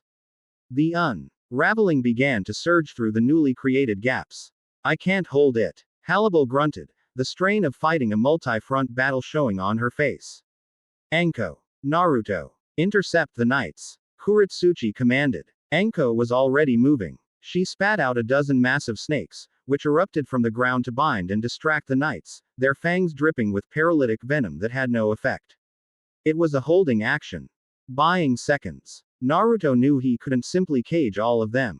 He needed to be faster. His 1,000 arms burst forth, but this time they wove themselves into new forms. He created dozens of golden clones of himself, each one a solid construct of light and will, and sent them hurtling towards the knights. The golden clones engaged the knights in a silent, desperate battle. A golden fist would meet a sword of nothingness, and the arm would be erased to the elbow, only for Naruto to reweave it an instant later. It was a battle of attrition, his near-infinite creativity against their single-minded entropy.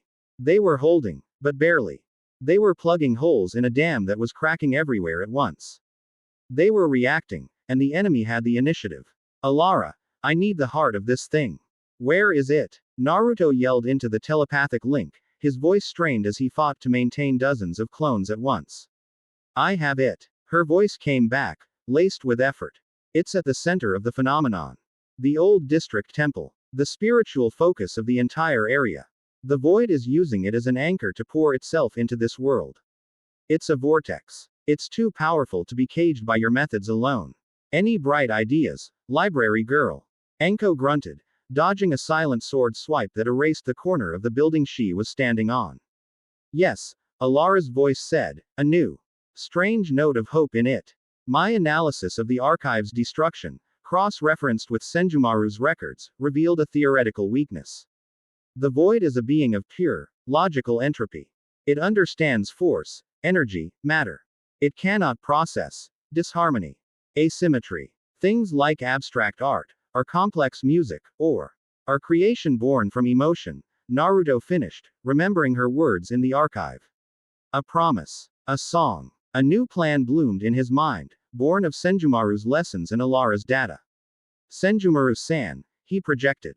Time for our duet. I was wondering when you would ask, her calm, confident voice replied. She appeared at his side in a silent shimmer, her 6 skeletal arms poised.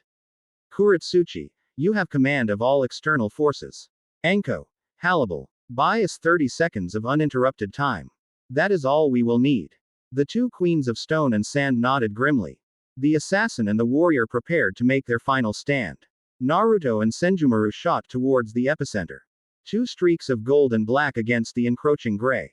They landed on the roof of the district temple.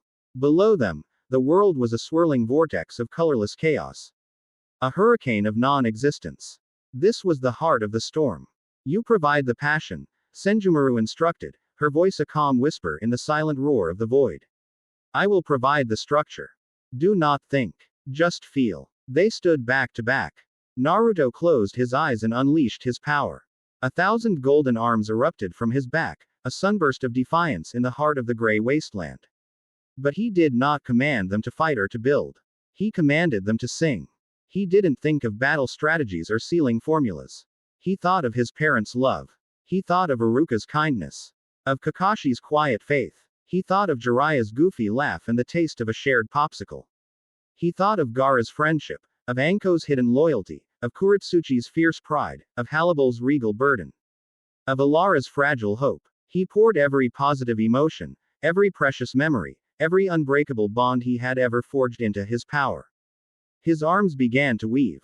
They were not creating walls or weapons. They were weaving threads of pure, conceptual joy. A thread that held the warmth of the sun on your face. A thread that held the sound of wind chimes. A thread that held the perfect, savory taste of Ichiraku ramen. It was a chaotic, beautiful, illogical masterpiece of pure, unadulterated life. Senjumaru's 6 skeletal arms became a blur. She was the Grand Master, the weaver of worlds. As Naruto produced his raw, passionate, chaotic threads of emotion, she caught them. She was the harmony to his melody. She took his thread of hope and wove it into a foundation of unbreakable reality. She took his thread of friendship and braided it into a lattice of mutual existence. She took his abstract concepts and gave them form, structure, and permanence. He was the heart. She was the mind. He was the song. She was the symphony. Together, they performed a duet of creation. Their power, his raw and golden, hers precise and silver, intertwined. They were not pushing the gray back. They were overriding it. Where the vortex of nothingness had been, a great, golden tree burst into existence, its leaves singing with light. The gray ground was replaced by a soft, green moss that radiated warmth. The erased buildings did not just reappear, they were rewoven, more beautiful than before, their wood imbued with the memory of the lives lived within them. Color, sound, and life flooded back into the district, not just restoring it, but purifying it, improving it. The unraveling, faced with a concept so alien and anathema to its very being, could not adapt. It could not consume. It simply receded. The vortex collapsed, the gray wave dissipated, and the silent nights dissolved into harmless dust. The invasion was over. At the center of the renewed district, a massive, permanent seal glowed on the ground where the temple had stood. It was a complex, beautiful pattern of intertwined gold and silver, the symbol of their joint creation. A scar of life, not of death. They had won. Naruto and Senjumaru stood back to back, breathing heavily, their power spent. The rest of the team gathered around them, their faces a mixture of exhaustion, relief, and sheer, unadulterated awe. Shunsui Kyoraku appeared, tipping his hat. Well now, he said, looking at the miraculously restored district. That's quite a trick. The relief, however, was short-lived. Alara, who had been absorbing the final echoes of the void's retreat, suddenly stiffened. Her silver eyes were wide with horror. No, she whispered. What is it? Kuretsuchi demanded, her heart sinking. The data from the drone was a lie. Alara said, her voice trembling. It wasn't a beacon. It was a decoy. This entire attack, the magnitude, the location, it was all a feint. Designed to draw all of our attention. All of our most powerful assets, to one location. A feint for what? Naruto asked, a cold dread washing over him. Alara turned her terrified, silver eyes to the Tsuchikage. While we were fighting here, she said. Her voice barely audible, a second, smaller probe, cloaked by the energy of this one, made a precision strike. It wasn't a large-scale unraveling. It was targeted. It struck a single, specific place in the elemental nations. She took a shaky breath. It hit the Tsuchikage's office.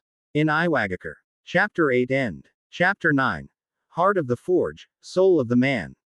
The news struck the victorious air of the Soul Society with the force of a physical blow, turning the sweet taste of relief to ash. Kuretsuchi, who had been coolly directing the Gote 13 in the initial damage control efforts, went unnaturally still. The telepathic link, which had been a clear channel of command and data, was suddenly flooded with a single, overwhelming broadcast of pure, cold, incandescent rage. Her control was so absolute that not a muscle in her face moved, but the other members of their impromptu council felt the sheer force of her fury like a drop in temperature. Report, she commanded, her voice dangerously quiet. Alara, trembling from the effort of her long-distance scan, relayed the information. It was a cloaked probe. A splinter from the main attack. It used the energy of the battle here as cover.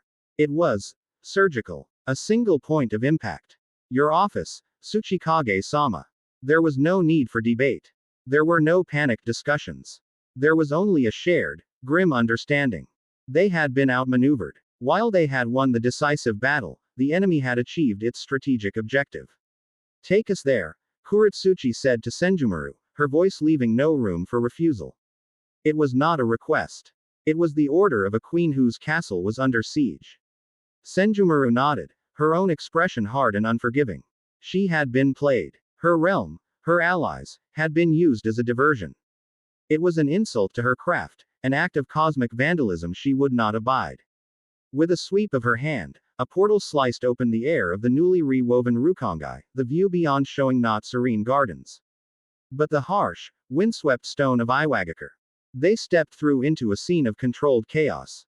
The entire upper level of the Tsuchikage's massive stone edifice was gone, replaced by a 50-meter sphere of the familiar, silent gray.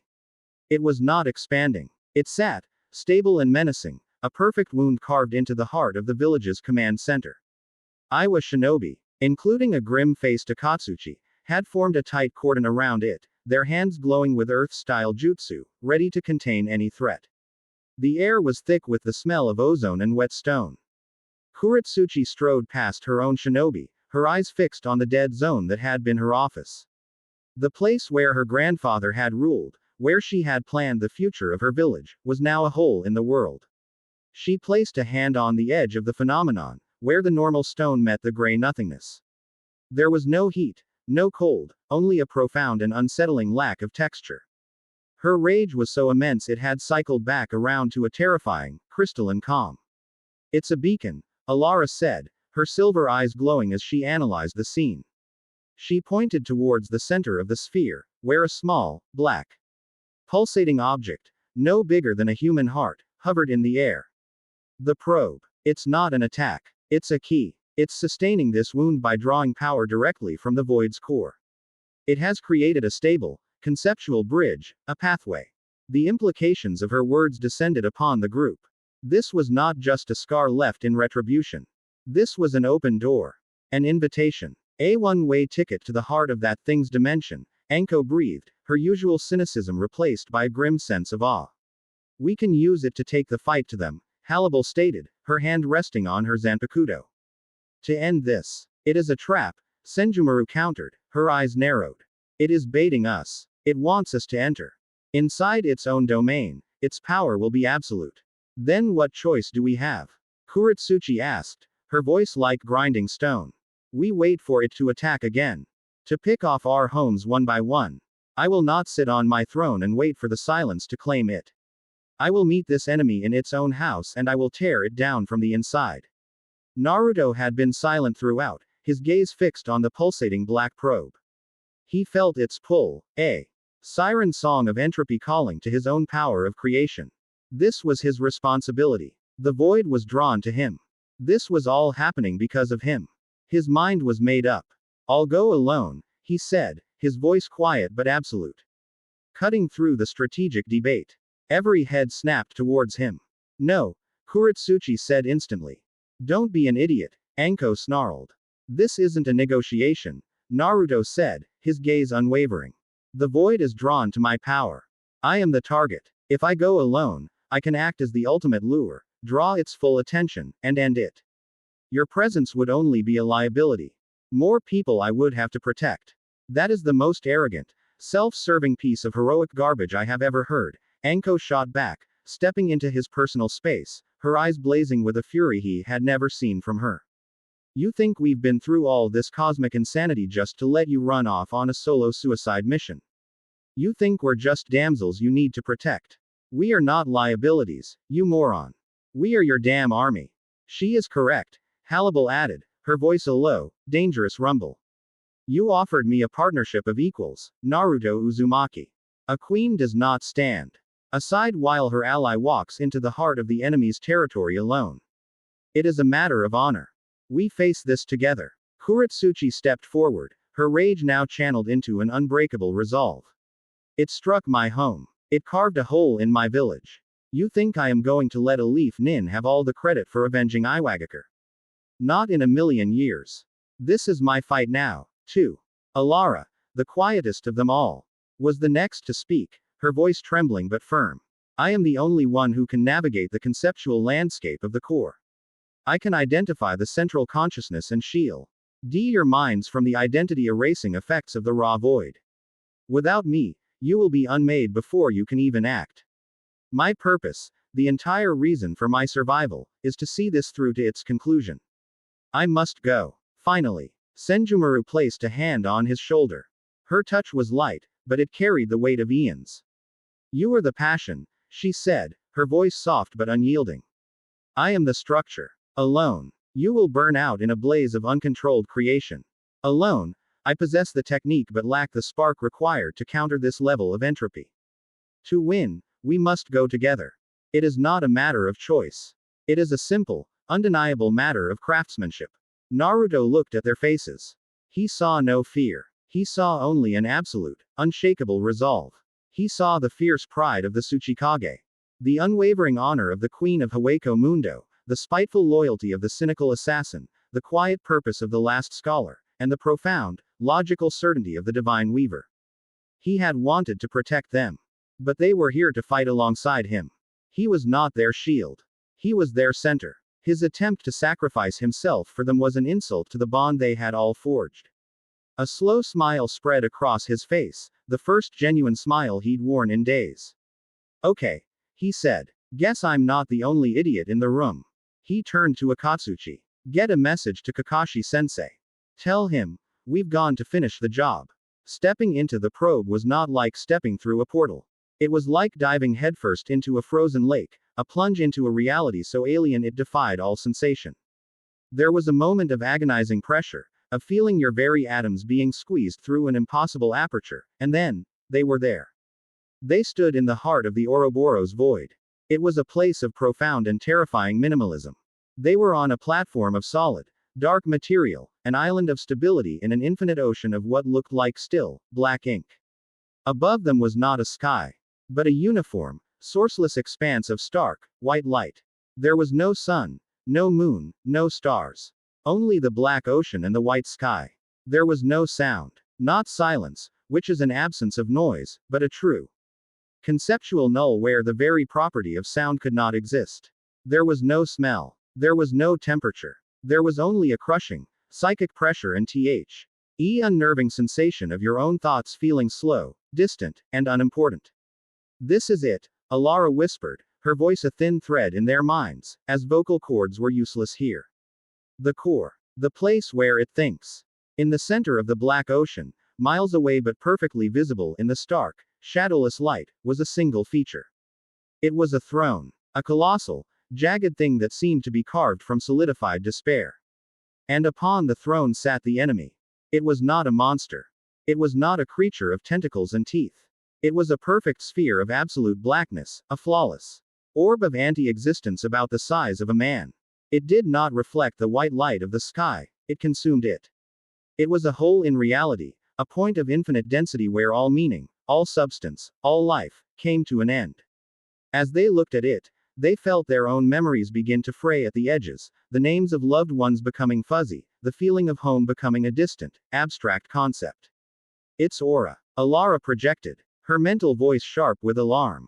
It's unmaking our identities. It's feeding on our memories. We need an anchor, a concept to hold onto. Before Naruto could act, the women who had followed him into hell created their own reality. Kuretsuchi slammed her hands onto the dark platform. This is not a void. She roared into their minds, her will like iron. This is Iwagakure. This is the stone of my home. The stubbornness of my people. It will not be moved. It will not be broken. Under her hands, the platform solidified, the indistinct material taking on the familiar, rough texture of granite. It expanded, becoming a solid, stable island of rock in the black ocean. She was imposing the concept of her homeland onto the nothingness. Hannibal raised her chin, her golden eyes blazing. This is not a void. She projected, her voice ringing with the authority of a queen. This is my kingdom. This is the domain I protect. It has purpose. It has a ruler. It has order. A thin, breathable atmosphere formed around their stone island, pushing back the oppressive psychic pressure. She was weaving a bubble of sovereign reality, fueled by her own immense sense of duty. Enko grinned, a feral, defiant expression. This is not a void. She spat, her will a jagged, spiteful thing. This is a fight. And I don't lose fights. You can take my memories, you can take my life, but you will not take my defiance. Quote. A shimmering, chaotic energy field of pure, stubborn spite formed around their island, a buffer against the void's passive consumption. She was creating a she-LD out of her own refusal to ever give up. Kuretsuchi, Hannibal, and Anko. The Rock, the Queen, and the Viper. They were not just standing their ground. They were creating it, a tiny, defiant island of being in an infinite sea of nothing. Their fight was to simply exist, to hold this reality together with every ounce of their willpower, providing the stage upon which the final act could unfold. Alara stood at their center. Her eyes glowing, acting as a conductor, monitoring the integrity of their conceptual shield and their own mental states. Naruto and Senjumaru stood at the edge of the island, looking across the black ocean at the sphere. They were the only two who could take the fight to the enemy. We can't destroy it with force, Senjumaru projected, her mind calm and analytical. It'd be like trying to punch a hole in a hole. It would just consume the energy. Alara was right, Naruto replied, his mind focused and clear. We have to give it something it can't eat. Something that will change it from the inside. A self-sustaining concept of creation, Senjumaru affirmed.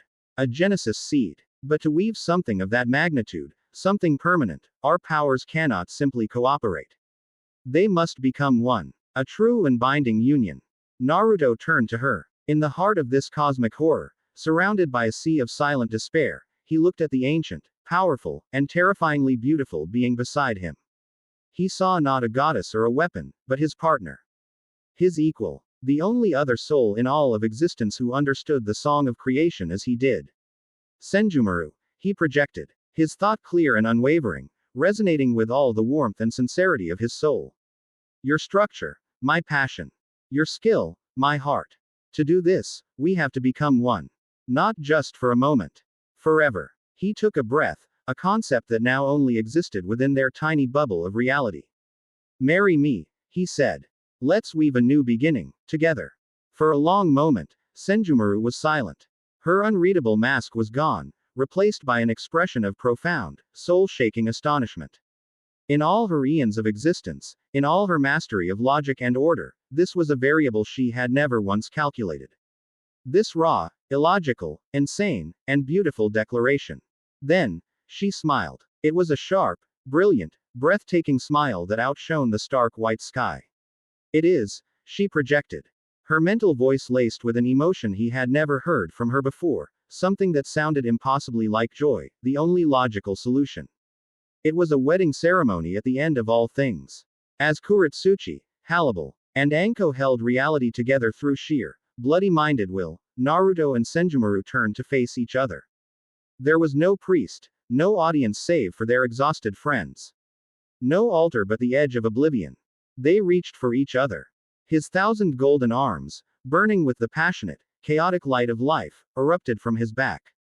Her 6 skeletal arms, glowing with the cool, silver light of perfect, ordered creation, extended from hers. The arms met. They did not just hold hands. They intertwined, weaving together in a divine and intricate braid. His light flowed into her, and hers into him. The chaotic warmth of his power found structure and focus in her ancient techniques. The cold, precise logic of her power found purpose and passion in his boundless heart. They were no longer two weavers. They had become a single, unified creative entity, their souls and their powers bound together in a pact that transcended time and space. Then, as one, they turned to face the sphere on its throne. They reached into themselves, into their newly joined soul. They pulled forth the most powerful concepts they possessed, the very things the void could not comprehend. From Naruto came the threads of unconditional love, of unbreakable bonds, of stubborn hope, of the memory of a promise whispered at a gravesite. From Senjumaru came the threads of elegant structure, of profound purpose, of enduring beauty, of the perfect, harmonious order of a masterpiece. They wove these threads together. Love was given structure. Hope was given purpose. Their combined will became a forge. And in the heart of that forge, they created a single, impossibly small, infinitely dense point of light. It was no bigger than a grain of sand, but it contained the potential of a billion burgeoning universes. It pulsed with warmth, with color, with sound, with life. The Genesis seed. With their friends holding the line, their reality beginning to fray at the edges under the strain. The newly bound weavers took their creation and prepared for their final act. With a single, unified motion, they thrust the Genesis seed across the black ocean. It flew, a tiny shooting star in the darkness, and plunged into the heart of the black sphere on the throne. For one eternal second, there was nothing. Absolute silence. Then, a single, soft pulse of golden light emanated from the sphere. The oppressive psychic pressure across the ocean lessened. The silence was broken by a single, impossibly soft musical note, like a harp string being plucked. The black ocean began to recede. Where it pulled back, it did not leave a void, but a soft, fertile darkness, like rich soil. The stark white sky began to swirl with the gentle, nascent colors of a sunrise that had never before existed. The throne of despair crumbled, turning into a shower of glittering, harmless dust. The Ouroboros void was not dead. It was being reborn. The Genesis seed was not a weapon, but a cure. It was rewriting the void's fundamental programming, transforming its hunger for entropy into a new, burgeoning desire for creation. It was healing the wound in the universe. A gentle wave of this new, creative energy washed over their island of reality. It did not harm them. It replenished them. Kuretsuchi felt the strength return to her limbs. Halibal felt the weariness lift from her soul. Ko felt the old scars on her heart begin to soothe. They had done it. They had faced the nothingness at the end of all things and had taught it how to sing. The battle was won. As the new dawn of a nascent universe broke around them, Naruto and Senjumaru, their arms still intertwined, looked at each other, their bond now as fundamental and eternal as the stars that were just beginning to flicker into existence in the new sky above. Chapter 9 End. Chapter 10. A tapestry rewoven. The first sensation was not one of sight or sound, but of peace. It was a deep, resonant calm that seeped into their very bones. A conceptual balm soothing the raw, frayed edges of their souls. The chaotic, terrifying journey into the void and the subsequent, desperate battle for existence had been a trial by fire. This was the cool, quiet water that followed. They stood on their small, defiant island of reality, but the infinite black ocean and the stark white sky were gone. In their place was a universe being born. In the immense, velvety darkness, nascent nebulae swirled with the soft, pastel colors of a watercolor painting. Tiny, brilliant points of light, the first newborn stars, flickered into existence. Their light tentative but full of promise. The oppressive silence had been replaced by a faint, harmonious hum, the music of a cosmos awakening. The Genesis seed they had planted was working, its song of creation slowly, patiently rewriting the anthem of entropy. Naruto and Senjumaru stood at the center of the group, their hands still joined, his golden arms and her skeletal ones still interwove. And in the intricate braid of their conceptual union, the power that flowed between them was no longer two distinct currents, but a single, perfectly harmonized river of creative potential. The bond was tangible, a warm, golden thread that now connected their very souls. It felt right, as natural and fundamental as breathing. Kuretsuchi, Halibal, and Anko finally let their guard down, the immense strain of holding their reality together releasing with a collective, shuddering sigh. The granite platform softened, the oppressive atmosphere of duty dissipated, and the shield of defiance dissolved. They were left standing on a simple patch of solid ground, utterly and completely spent, but alive and whole. A perfect, shimmering circle of light opened before them. It was not their own creation. It was a formal, authoritative summons. On the other side stood not a chaotic tunnel or a serene garden, but a delegation that radiated an authority that dwarfed even that of the five cage. At the lead was a large, powerfully built man who looked more like a friendly monk than a warrior, yet the spiritual pressure emanating from him was so immense it made the air feel thick as water. His head was large and bald, and he carried a massive calligraphy brush. This was Ikebe Hayasube, the Minako Osho, the monk who calls the true name. Beside him were the other members of the Zero Division, the flamboyant sword god Etsu Namaya, the matronly healer Tenjiro Kirinji, and the silent, doll-like Kiryu Hakafuna. They were not hostile. They were not angry. Their expressions were ones of profound, ancient gravity. The look of beings who had just witnessed the shifting of a cosmic pillar. Aikibe's gaze, which seemed to see not just their bodies but their histories, their very names, passed over the exhausted women. Lingered on the still-bound Naruto and Senjumaru, and then looked out at the nascent universe they had created. Ho! He rumbled, his voice deep and resonant, like the striking of a colossal temple bell. So you did not slay the beast. You taught it a new name. He didn't ask for a report. He didn't need one. He simply raised his brush, and the ink seemed to leap from it, forming characters in the air. The characters told the story, their story, which he was reading from the very fabric of their existence.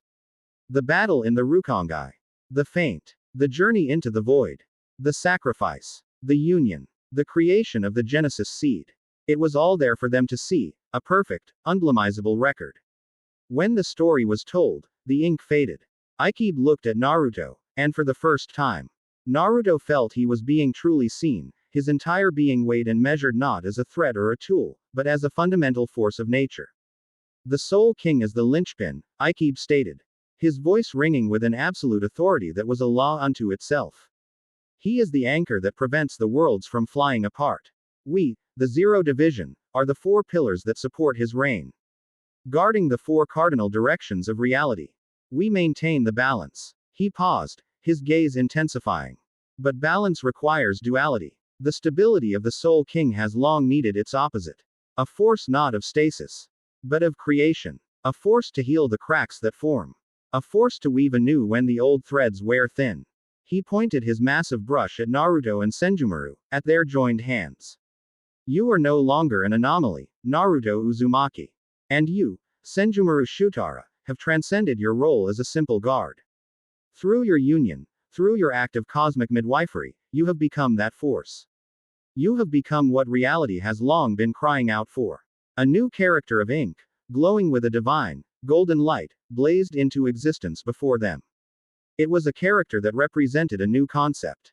A new role in the cosmic order. We name you thus, Aikibe declared, his voice echoing in the hearts of all present. You are the fifth pillar of the worlds. The woven pillar. The guardian of creation. It is your duty to not merely maintain the tapestry, but to mend its holes, to enrich its patterns, and to nurture its growth. This is your charge. This is your name. The pronouncement settled over Naruto. Not as a burden, but as a final, perfect clarification of his entire existence. He was not a monster.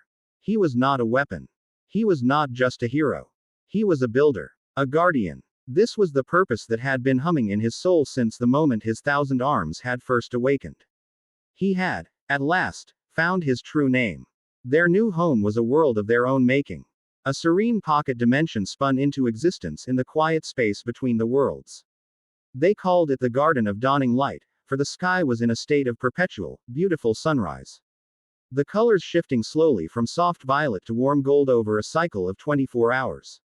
In the center of the garden, a great, calm lake reflected the sky, and at its heart grew the Genesis tree. The first thing they had woven together, its leaves of pure light a constant, gentle source of warmth and life. It was here, in the days following their return, that Naruto sat down with each of the women who had followed him into the abyss. There were futures to be decided, relationships to be defined, and a new tapestry of their lives to be woven. His first conversation was with Kuretsuchi.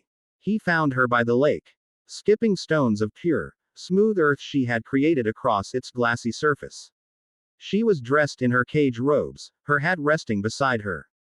Her expression was thoughtful, and for the first time since he'd met her, it was unguarded. They're already rebuilding my office, she said without preamble, her eyes on the ripples.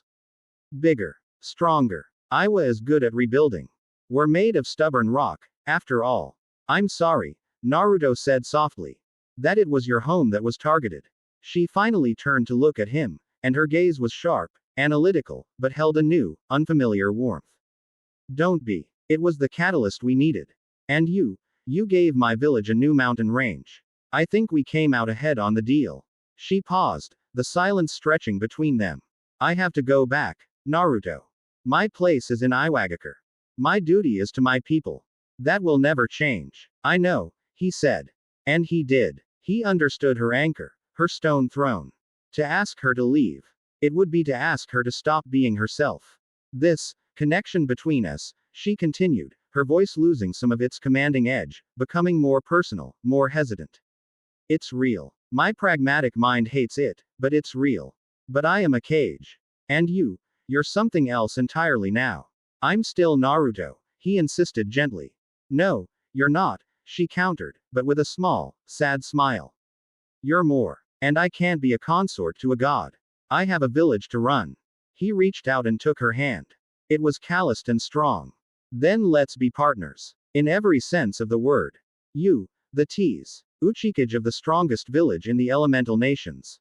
Me, a pillar of the worlds. Allies who hold the safety of our people above all else. And, friends who share a deep and abiding respect for one another. He squeezed her hand. And when the duties are done, when the world is quiet for a moment, there will be time for us. She looked at their joined hands, then back at his face. A single, crystalline tear. A thing of impossible rarity for the stone-willed cage, traced a path down her cheek. She angrily wiped it away.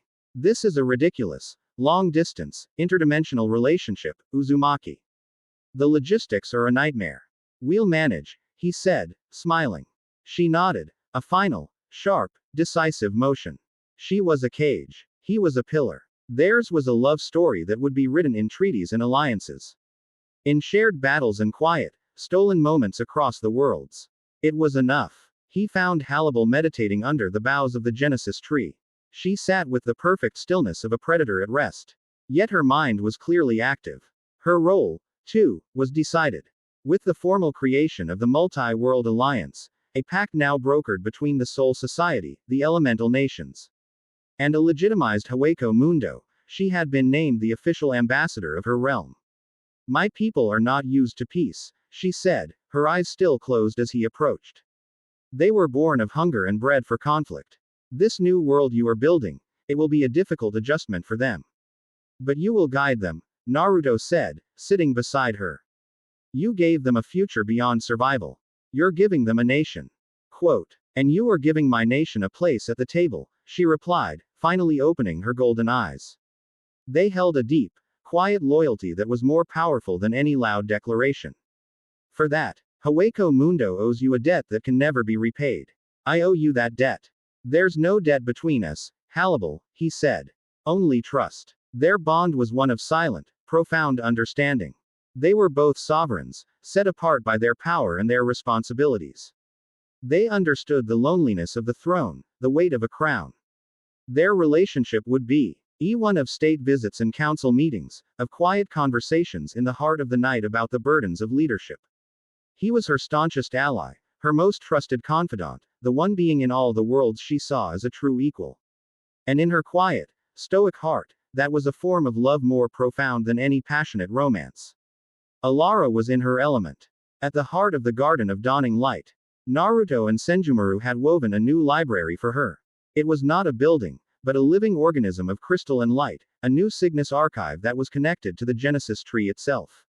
Here, she could observe the birth of the new universe they had created, catalog the histories of the old ones, and stand as a sentinel against any future conceptual threats. Naruto found her orchestrating a symphony of data streams. Her face alight with a pure, academic joy he had never seen before. She had found her purpose, her paradise.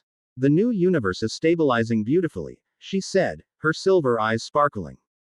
The initial constants are elegant. It will be a universe of great potential for life. He simply stood and watched her work, a quiet sense of pride filling him. He had saved not just her life, but her soul. She turned to him, her smile soft and genuine. I owe you everything, Naruto. My life. My purpose. This. She gestured to the library. This is my heaven. Her love for him was a thing of pure, quiet devotion. He was her savior, her protector, the one who had brought light back into her void. She would be the keeper of their stories, the memory of their new family. The brilliant mind that would safeguard their future. She needed nothing more than to be a part of his world, and he, in turn, treasured her as the brilliant, irreplaceable heart of their new home. The most difficult conversation was with Anko. He found her skipping stones by the lake, the same way Kuretsuchi had, but her stones were sharp, angry things that sliced through the water. She still felt like the odd one out. A kanai at a council of gods.